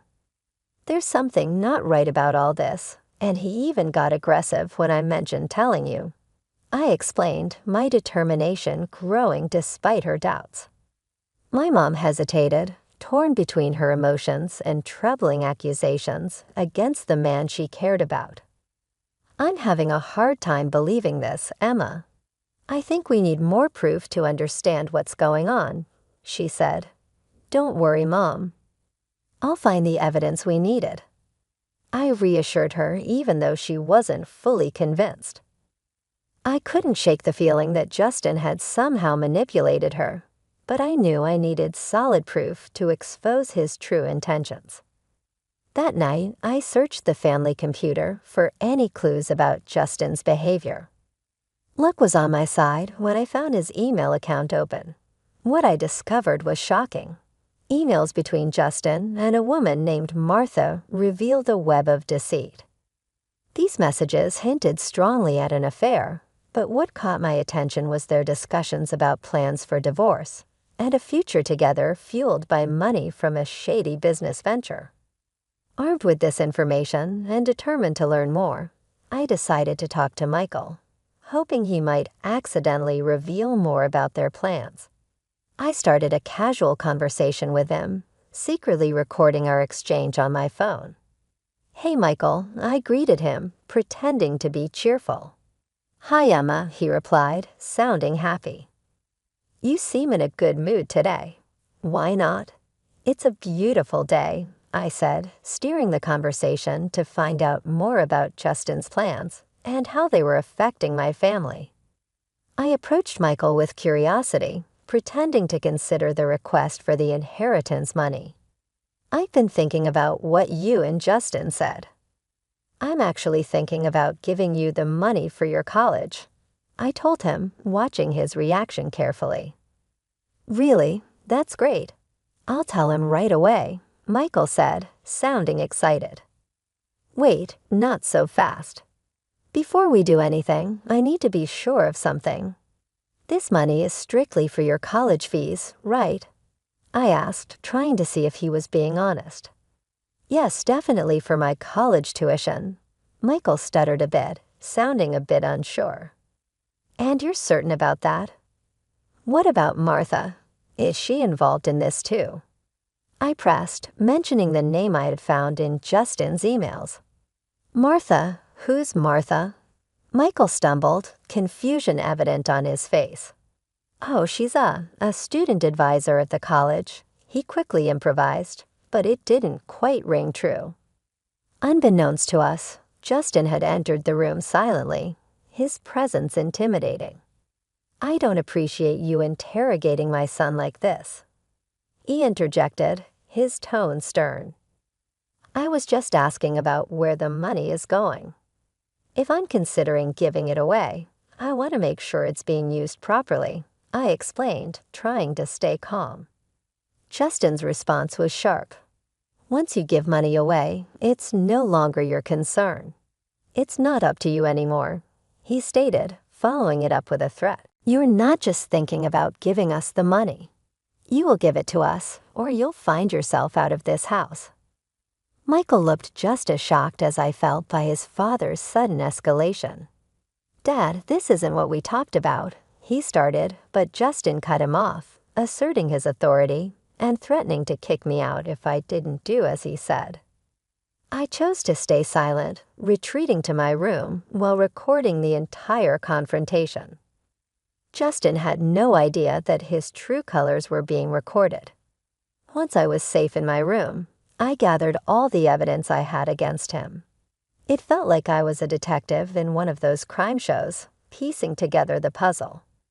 I had audio recordings and email screenshots, all pointing to Justin's deceitful behavior and his affair with Martha. Feeling the weight of my findings, I knew it was time to involve my mom. "Mom, are you sitting down? I have something important to tell you, and it's not easy," I said, preparing her for what I was about to reveal. Breaking the news to my mom was difficult. I started by telling her about the unsettling discoveries I had made. At first, she found it hard to believe, but when I played the audio recording of my conversation with Justin, her denial started to fade, replaced by a mix of shock and heartbreak. "Why would he do such things? Why be so cruel?" she asked, her voice breaking with every word. "It's difficult to accept, but we're dealing with someone who doesn't have our best interests at heart," I replied gently, trying to offer support despite the harsh truth. "I hate to say it, but he's not the person we thought he was." Hearing the truth from the recording was a turning point for my mom. "This is unacceptable." "I can't believe I wasn't here to protect you from them," she said, her initial shock turning into determination. "Stay where you are. I'm coming back right away. And yes, I've locked my door," I reassured her. My mom's protective instincts kicked in. She was ready to confront Justin and make sure he regretted his actions. "He's going to realize he made a big mistake messing with our family," she said, her voice filled with determination. When she arrived, it was a moment of mixed emotions. We hugged tightly, sharing tears over the betrayal and the tough decisions ahead. But there was also a sense of relief and unity. Together, we spent hours planning, ready to face the situation as a team. In the days that followed, Justin was puzzled by my mom's sudden return and her cold attitude towards him. He tried to act cheerful, probably hoping to charm his way out of any trouble, but my mom saw right through him. She wasn't swayed by his act and was preparing to take action. Concerned about the true nature of Justin's business and the potential misuse of the inheritance, my mom decided to bring in professional help. She hired a private investigator to dig deeper into Justin's activities and the mysterious emails.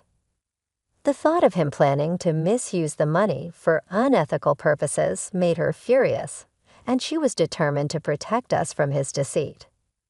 The private investigator's findings confirmed our worst fears and shed new light on Justin's schemes.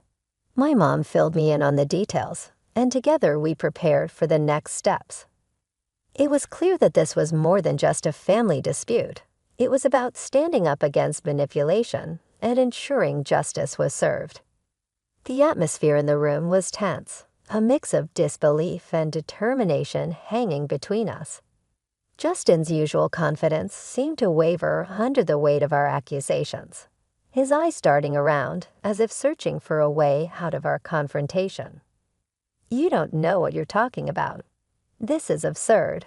Justin tried to deflect, but his voice lacked its usual assertiveness. It was evident that the tables had turned and the power he once held was slipping away. Caught in the middle of this familial turmoil, Michael looked from his father to us, his expression a mix of confusion and realization. Perhaps for the first time, he began to see his father for who he truly was, a revelation that seemed to shake him to his core. My mom, with a determined look fixed on Justin, stepped forward.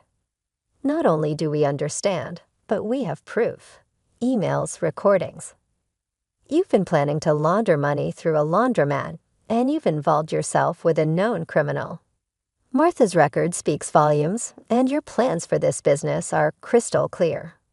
Justin's attempts to maintain innocence were crumbling fast.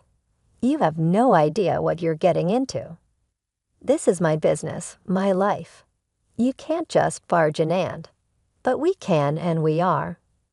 I interjected, supporting my mom's stance. "This isn't just about your business, Justin. This is about our lives, our safety. You've brought danger and illegality into our home, and we won't stand by and watch you destroy everything for your own selfish gains." The evidence was undeniable. The audio recordings of Justin's and Michael's conversations, the emails outlining their plans, and now their own admissions made it impossible for Justin to deny any longer. The camera in my hands, still rolling, captured every word, ensuring there was no way out for him. "You think you're clever recording this?" Justin sneered, his composure cracking further. "You may think you've won, but we don't think we've won, Justin. We know we have." My mom cut him off, her voice strong and unwavering. "What you've done is not only morally wrong, but also illegal. You've injured this family, exploited my trust, and now you're going to face the consequences." As the confrontation reached its peak, Michael finally spoke up, his voice barely above a whisper. "Dad, how could you?" It was a question heavy with betrayal and disillusionment, aimed at the man he had once looked up to. The room fell silent, the weight of the situation settling in. Justin, stripped of his usual confidence, seemed to shrink before us. It was clear the charade was over. My mom's next steps were evident: legal action, separation, and ensuring the safety and security of our family. As we left Justin to grapple with the consequences of his actions, my mom and I knew the road ahead would be tough. But armed with the truth and evidence, we were ready to face whatever came next together. The veil of deceit had been lifted, revealing a newfound strength and unity between us, ready to rebuild and move forward. "I don't know what you're implying. Why don't we call Martha? Maybe she can clarify things." Justin attempted to deflect, his panic thinly veiled. You think you have it all figured out. Martha is just a friend, he added, but his confidence was rapidly fading. The compromising picture we found tells a different story, I countered, my voice steady despite the turmoil inside me. And seriously, who uses email for affairs these days? It's incredibly reckless, Justin, visibly flustered, retorted. You went through my personal stuff. That's outrageous. No, just what's outrageous is you. My mom interjected, her voice filled with indignation. How dare you threaten my daughter over money that rightfully belongs to her? How dare you try to evict her from her own home? Your actions are indefensible. How dare you involve your son in your reckless plans, putting him at risk? And your audacity to plant illegal ventures with money is unforgivable. Now, when it's time to face the consequences, you suddenly fall silent.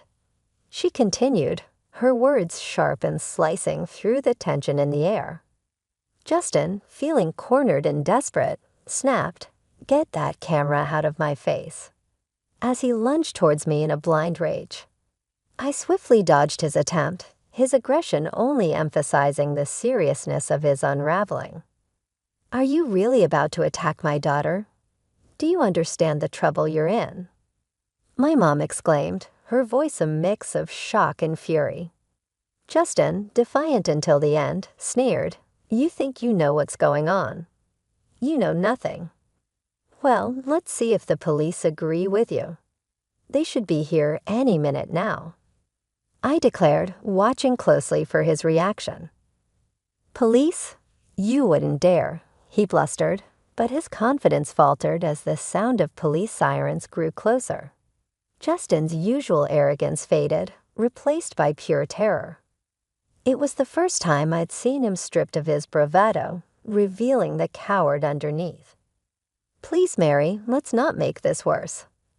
"I can explain," he pleaded, his voice cracking under the pressure. "Save your explanations for the judge, you disgraceful man," my mom retorted with a disgust that left no room for doubt. "And Michael, don't think you're off the hook. You'll face the consequences too." As the police arrived, it was evident that this marked the beginning of the end for Justin's schemes. My mom's powerful statement reverberated in the air, signaling a crucial moment of justice for us. "This should be a lesson to you about disrespecting my daughter and me. You're old enough to know right from wrong, and it's time for you to face the consequences." "Yes, Mom, I understand," Michael replied, acknowledging that he had crossed the line and needed to accept the consequences. "Come on, Grace, isn't this a bit extreme?" Justin attempted to argue, hoping for leniency. "On the contrary, this is just the beginning of what's deserved," my mom countered, her determination unwavering. "Emma, how's our live stream going?" she asked, adding a modern twist to ensure that justice was visible to all. "We have over 5,000 viewers tuning in. This is making an impact," I informed her, amazed at the digital audience we had attracted. And just to be perfectly clear, my mom addressed Justin indirectly, her voice firm and steady. "I want a divorce." "Yes, you heard it right," she declared, ensuring the live stream captured every word. The fallout from the live stream was immense. The drama unfolded in real time for over 5,000 witnesses, and the story quickly spread to local newspapers and tabloids. Being at the center of this whirlwind was surreal, witnessing the swift downfall of Justin, my soon-to-be ex-stepfather, and the complicit Michael. The satisfaction of seeing justice served was palpable.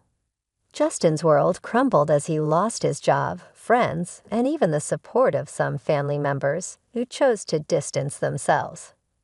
Facing serious charges, his future hung in the balance, with the possibility of spending up to 20 years behind bars if found guilty. Martha, his partner in crime, was also discovered by the police, facing similar charges and an uncertain future. Throughout the turmoil, my mom and I found strength in each other. Our bond deepened as we navigated through the chaos, emerging stronger on the other side. Weekends became our time to relax on the patio, drinks in hand, reflecting on the absurdity and cruelty of Justin's actions. It was a period of healing and reaffirmation for both of us. Good riddance, we toasted, sharing a sense of relief and closure. Good riddance indeed.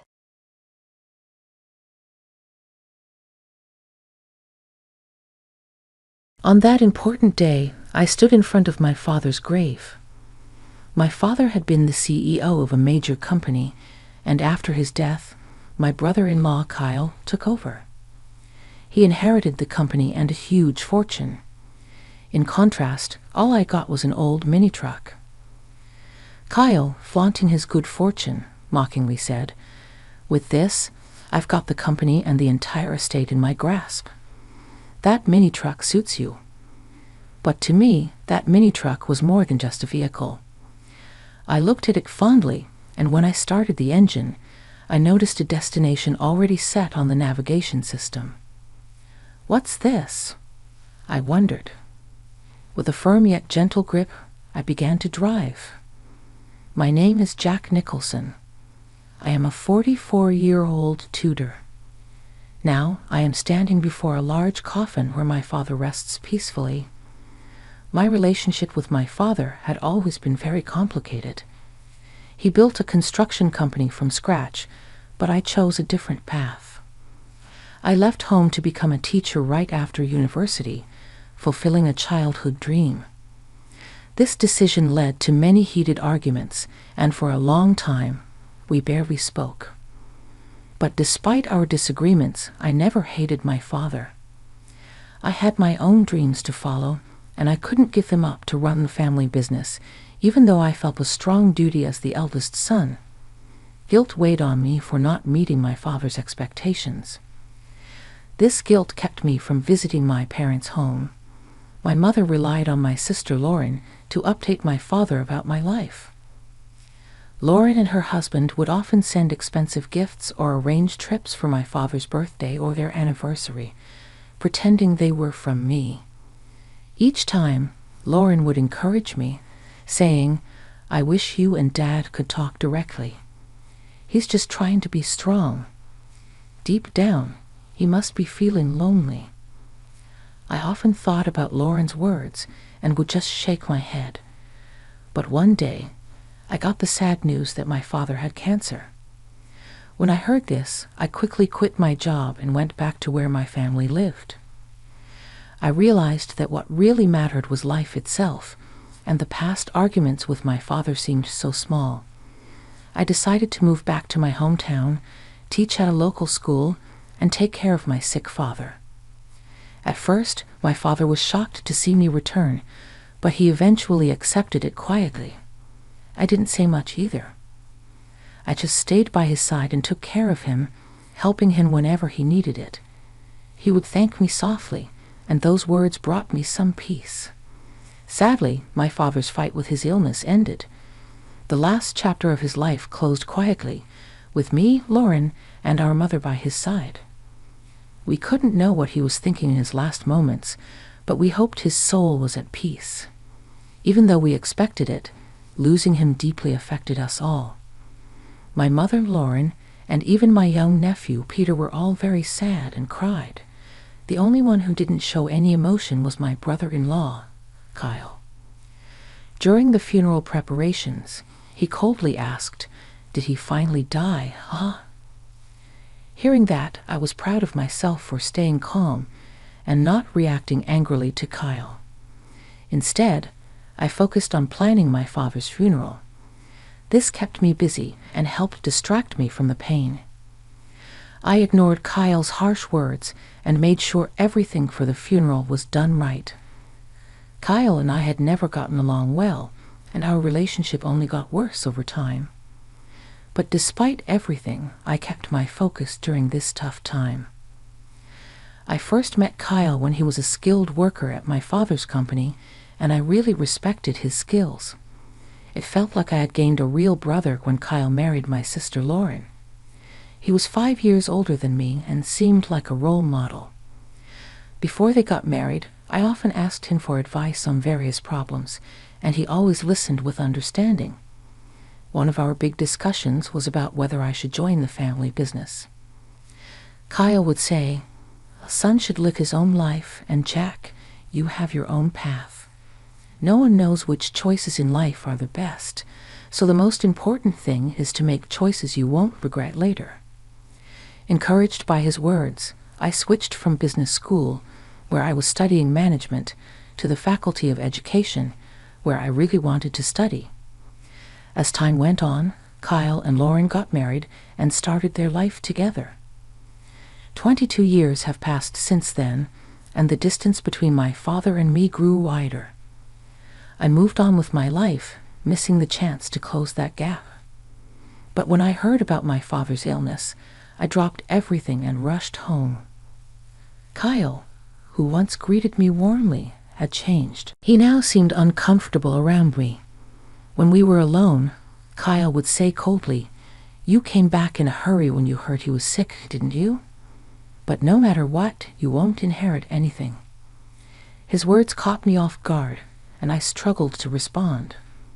"What do you mean?" "Don't act like you don't know. It might be a coincidence, but even if you now want to run the company, it's already decided who will be the next leader." His harsh words shocked me, and I replied louder than I intended, "No, that's not it. I didn't come back for the company." I realized I hadn't been a good son and wanted to apologize to Dad, even if it's late. Kyle dismissed me. "I don't need your fancy talk. It sounds like something from a TV drama. Lauren likes that kind of stuff, but were all those gifts you sent just a way to look good in front of him?" "That's absolutely not true," I tried to explain, but Kyle had already made up his mind and wasn't interested in believing me. His words also seemed like a slight against Lauren, and for the first time, I felt a deep divide between us. Ever since that incident, I started to feel really upset with Kyle. He began to mock me openly. "No matter how much you try to win him over, that time has passed. Don't make me laugh. Go back to where you belong and take care of your troubled students," he would say. At first, I thought deeply about how I appeared to others and how they saw me, but Kyle's words showed he was more concerned about himself than our father. His behavior often seemed disrespectful to both his father-in-law and his wife, Lauren. I started to believe that Kyle had married Lauren mainly to get closer to my father's company and wealth. He rarely visited my father when he was ill and didn't help take care of him. Now all I could do was work as hard as possible to protect the company my father had built. Kyle always sounded polished, but he really just wanted to avoid problems. On weekends, he would go play golf, claiming it was for business. He hardly ever took care of his own son.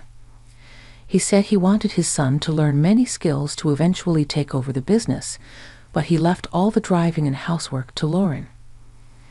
When Lauren showed a bit of unhappiness about this, Kyle would passionately take her hand and say, "I'm giving my all for his sake. Now is the time to produce results by any means necessary. Let's overcome this trial together." Lauren found it hard to stand up to him and usually just nodded, even though she seemed reluctant.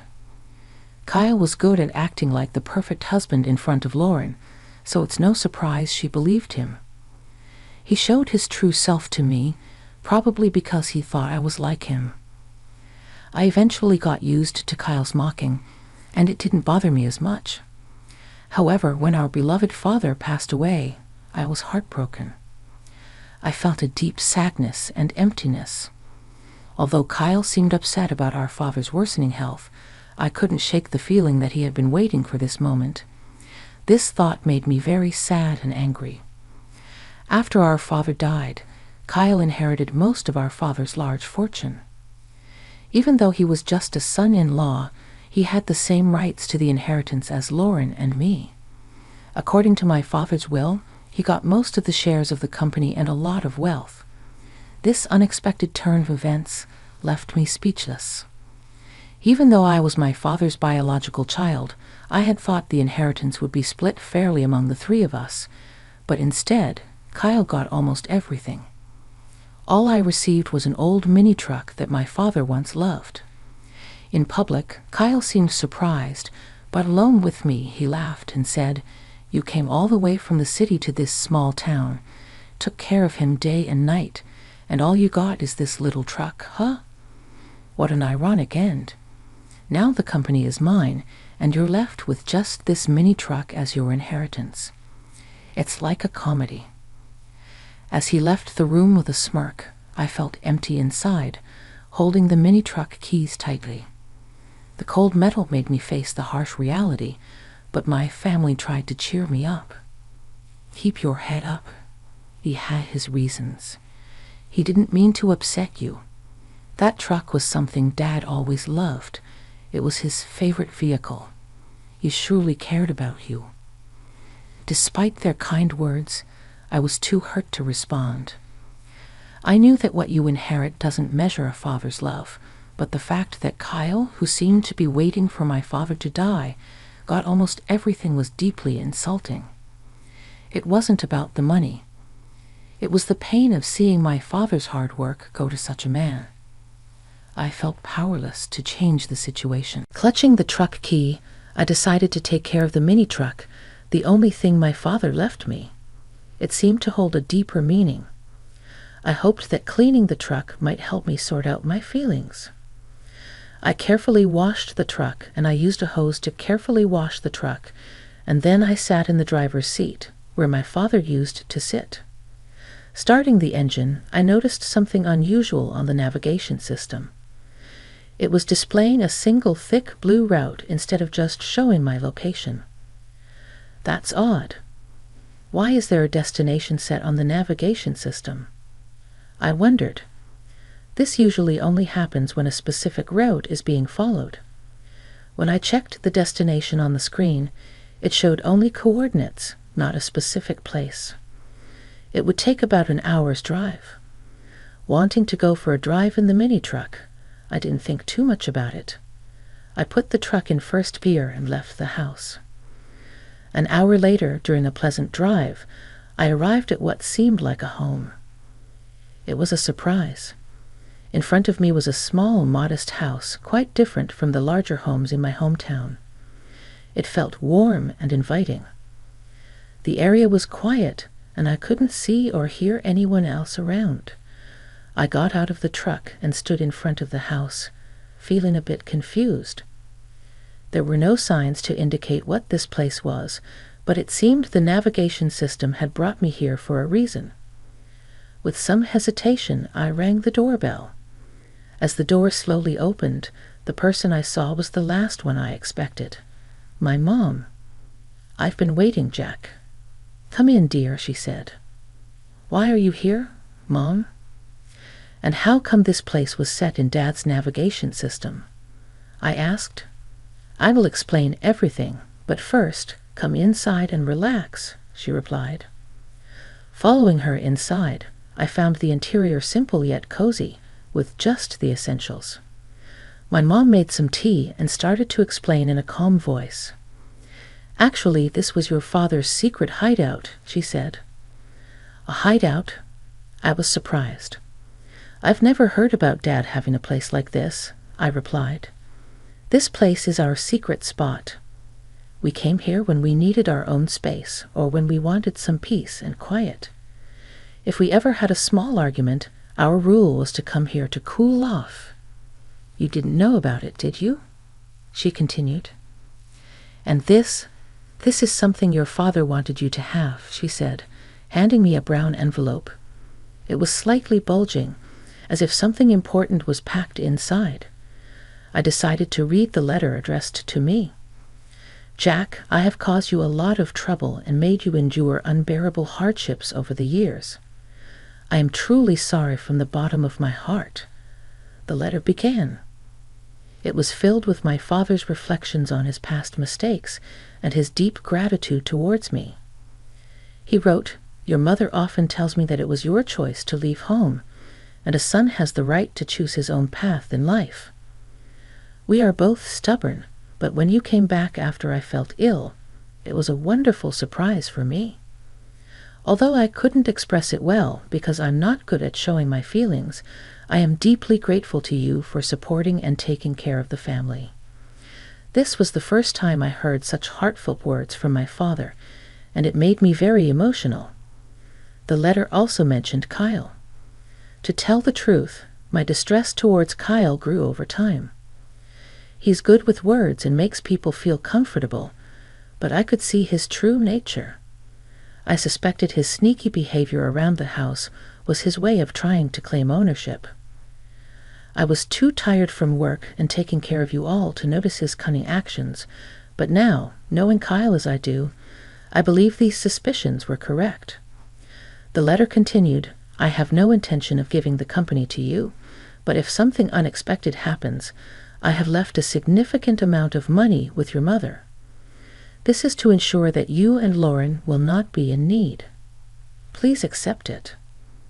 After finishing the letter, I looked up at my mother. She said nothing but looked at the brown envelope. I hesitated, then reached for it and checked its contents, confirming everything was in my mother's name. She began to speak firmly. "If I transfer the accounts to you and Lauren's names, it would be considered a gift under tax laws. If it's mentioned in the will, Kyle might try to take it. Your father gave this money to me secretly while he was still alive to avoid Kyle's interference. Now I want to give it to you and Lauren as a living gift." She explained this to me, but I was still trying to understand the full impact. The amount written in the account book she showed me was huge, unlike anything I could have imagined. I had never seen so much money before. It meant a lot to me that my dad had left this for me, not because of the amount, but because it showed he really cared about me, not just Kyle, who was seen as his successor. This touched me deeply. We didn't often share deep emotional words, but I knew he always cared deeply for us. "I want everything I entrusted to your mother to be passed on to you as a thank you for all the gifts you've given me, and for that I am truly grateful," he wrote. Before I knew it, tears were streaming down my face. I couldn't hold back my emotions. For a long time, I felt that my father never really understood me, but I was completely wrong. He always understood and valued me. That's probably why he trusted me with that old mini-truck, knowing I would value it and use it well. "Mom, I really wish I could have done more for Dad," I said, feeling deep regret. But my mother comforted me with a gentle smile. She seemed to understand the regret I felt, saying, "It's natural to think you could have done more when mourning a parent, but you brought your father great joy and gave him so much love. You were his greatest pride."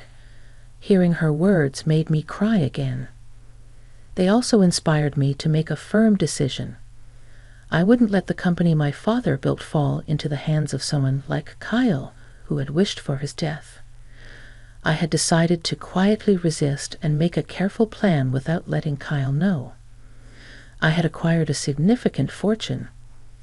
The first step was to contact the corporate executives my father had trusted to build a foundation for their support. They agreed to help, supporting my desire to carry on my father's legacy. Their reactions made it clear that my father had never spoken poorly of me. Meanwhile, my mother and sister acted soothingly during the letter reading, keeping Kyle's attention off me. They continued to act the same way in front of Kyle, which made him think he had succeeded and looked down on me with arrogance. "Hey, do you, abandoned by your father and left a poor man, still intend to stay in this house?" He taunted. "I'm the new president now. Admit your defeat and go back home." Kyle would say these words dismissively, waving his hand as if he was shooing away a small fly. Since becoming CEO, Kyle's arrogant attitude created a tense atmosphere in the company. Despite his high position, he ignored his duties and became rude to his staff. This caused a lot of problems, and many skilled employees were left unhappy with his leadership. Kyle didn't question his approach and remained overly confident. Those who can't grasp my superior vision might as well quit immediately, he would say in public, making decisions without listening to anyone else. As problems in the company increased, Kyle enjoyed spending money and living lavishly, while his passion for the business seemed to disappear. When I first met him, he seemed like a great person. He was skilled, and even my dad liked him. How had he changed so much? She cried every night, hiding her tears from the children. I couldn't just watch the company fall apart. I was quietly planning my next move. The day came when I acted. I left home early and waited at the office for Kyle. When he walked into the president's office, he was shocked to see me sitting there. "What the hell are you doing? Why are you sitting there? Get this person out of here," he demanded. "The one who should be leaving is you," I replied calmly. "What are you talking about? Have you lost your mind?" Kyle looked at me as if I was an annoying insect. Using the assets our father left us, I had bought the majority of the company's shares. An extraordinary general meeting of shareholders was held, and you were officially removed as president, Kyle. I'm sorry to say, but you are no longer the president of this company. "Wait just a minute," he stammered, confused and repeating words that made no sense. "Don't you understand? I now control 2/3 of this company's shares. You thought the inheritance was just an old mini-truck, but that truck turned into money in an unexpected way." Kyle tried to dig into details about the hideaway, but I avoided his questions and changed the subject, which only made him more upset. "The game is over. Leave this place immediately," I told him calmly and handed him several documents. As Kyle looked through them, his face went white. "What is this?" he asked. "These are the minutes from the extraordinary general meeting of shareholders, and this other document is your dismissal notice," I explained. Kyle became very angry, crumpled the papers in his hands, and shouted, "You think this will hold up? I'll take legal action." "Go ahead with legal action." "We have good reasons for our actions," I responded calmly. "What reasons? You've just been after the old man's wealth and this company from the start. It's nothing but jealousy," Kyle accused. "Let me ask you directly, Kyle. Have you been using company assets for personal use and signing leasing contracts for your own benefit?" I asked. "What if I have? What's it to you?" Kyle replied, his face turning pale with shock. I kept my gaze fixed on him and continued, "You should have been more aware of your responsibilities. Did you become complacent when you thought you controlled everything?" I had been gathering information about Kyle's actions from the company's executives. After our father passed away, Kyle became more arrogant. He used to at least pretend to respect others, but as president, he began to shift his work onto others and even fell asleep in his office. This attitude caused many loyal employees who respected my father to leave frustrated by his behavior. Kyle, upset by the situation, doubted my ability to manage, emphasizing that it was impossible for me to fulfill the role of a manager. I had never worked a day in this company. Think about it. How can someone with no experience in running a company become president? It's impossible to trust management to someone like you, Kyle argued. "You're absolutely right," I agreed. "I have no intention of becoming the president of this company. My sitting in this chair is just a symbolic message to you. In fact, a new president has already been elected by a different board of directors and is already carrying out their duties." Kyle was stunned.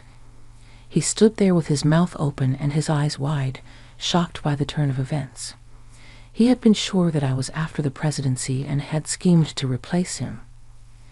As I've said many times, I'm not after the president's position. My only goal is to honor my father and protect the company he spent his life building, I explained. "Who would believe such fancy talk?" Kyle retorted. He thought I only cared about the wealth and status that came from our father, not his true worth. After my reply, Kyle trembled with anger for a moment, but then composed himself. "Do you think this is over and you can just enjoy it?" He scoffed and then stormed out of the president's office.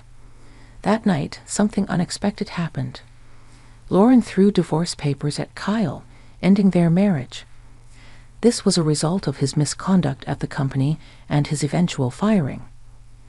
The new president was chosen from among the directors who respected my father and were determined to protect what he built. I felt the company should be led by someone who would continue my father's legacy, a sentiment my mother and sister supported.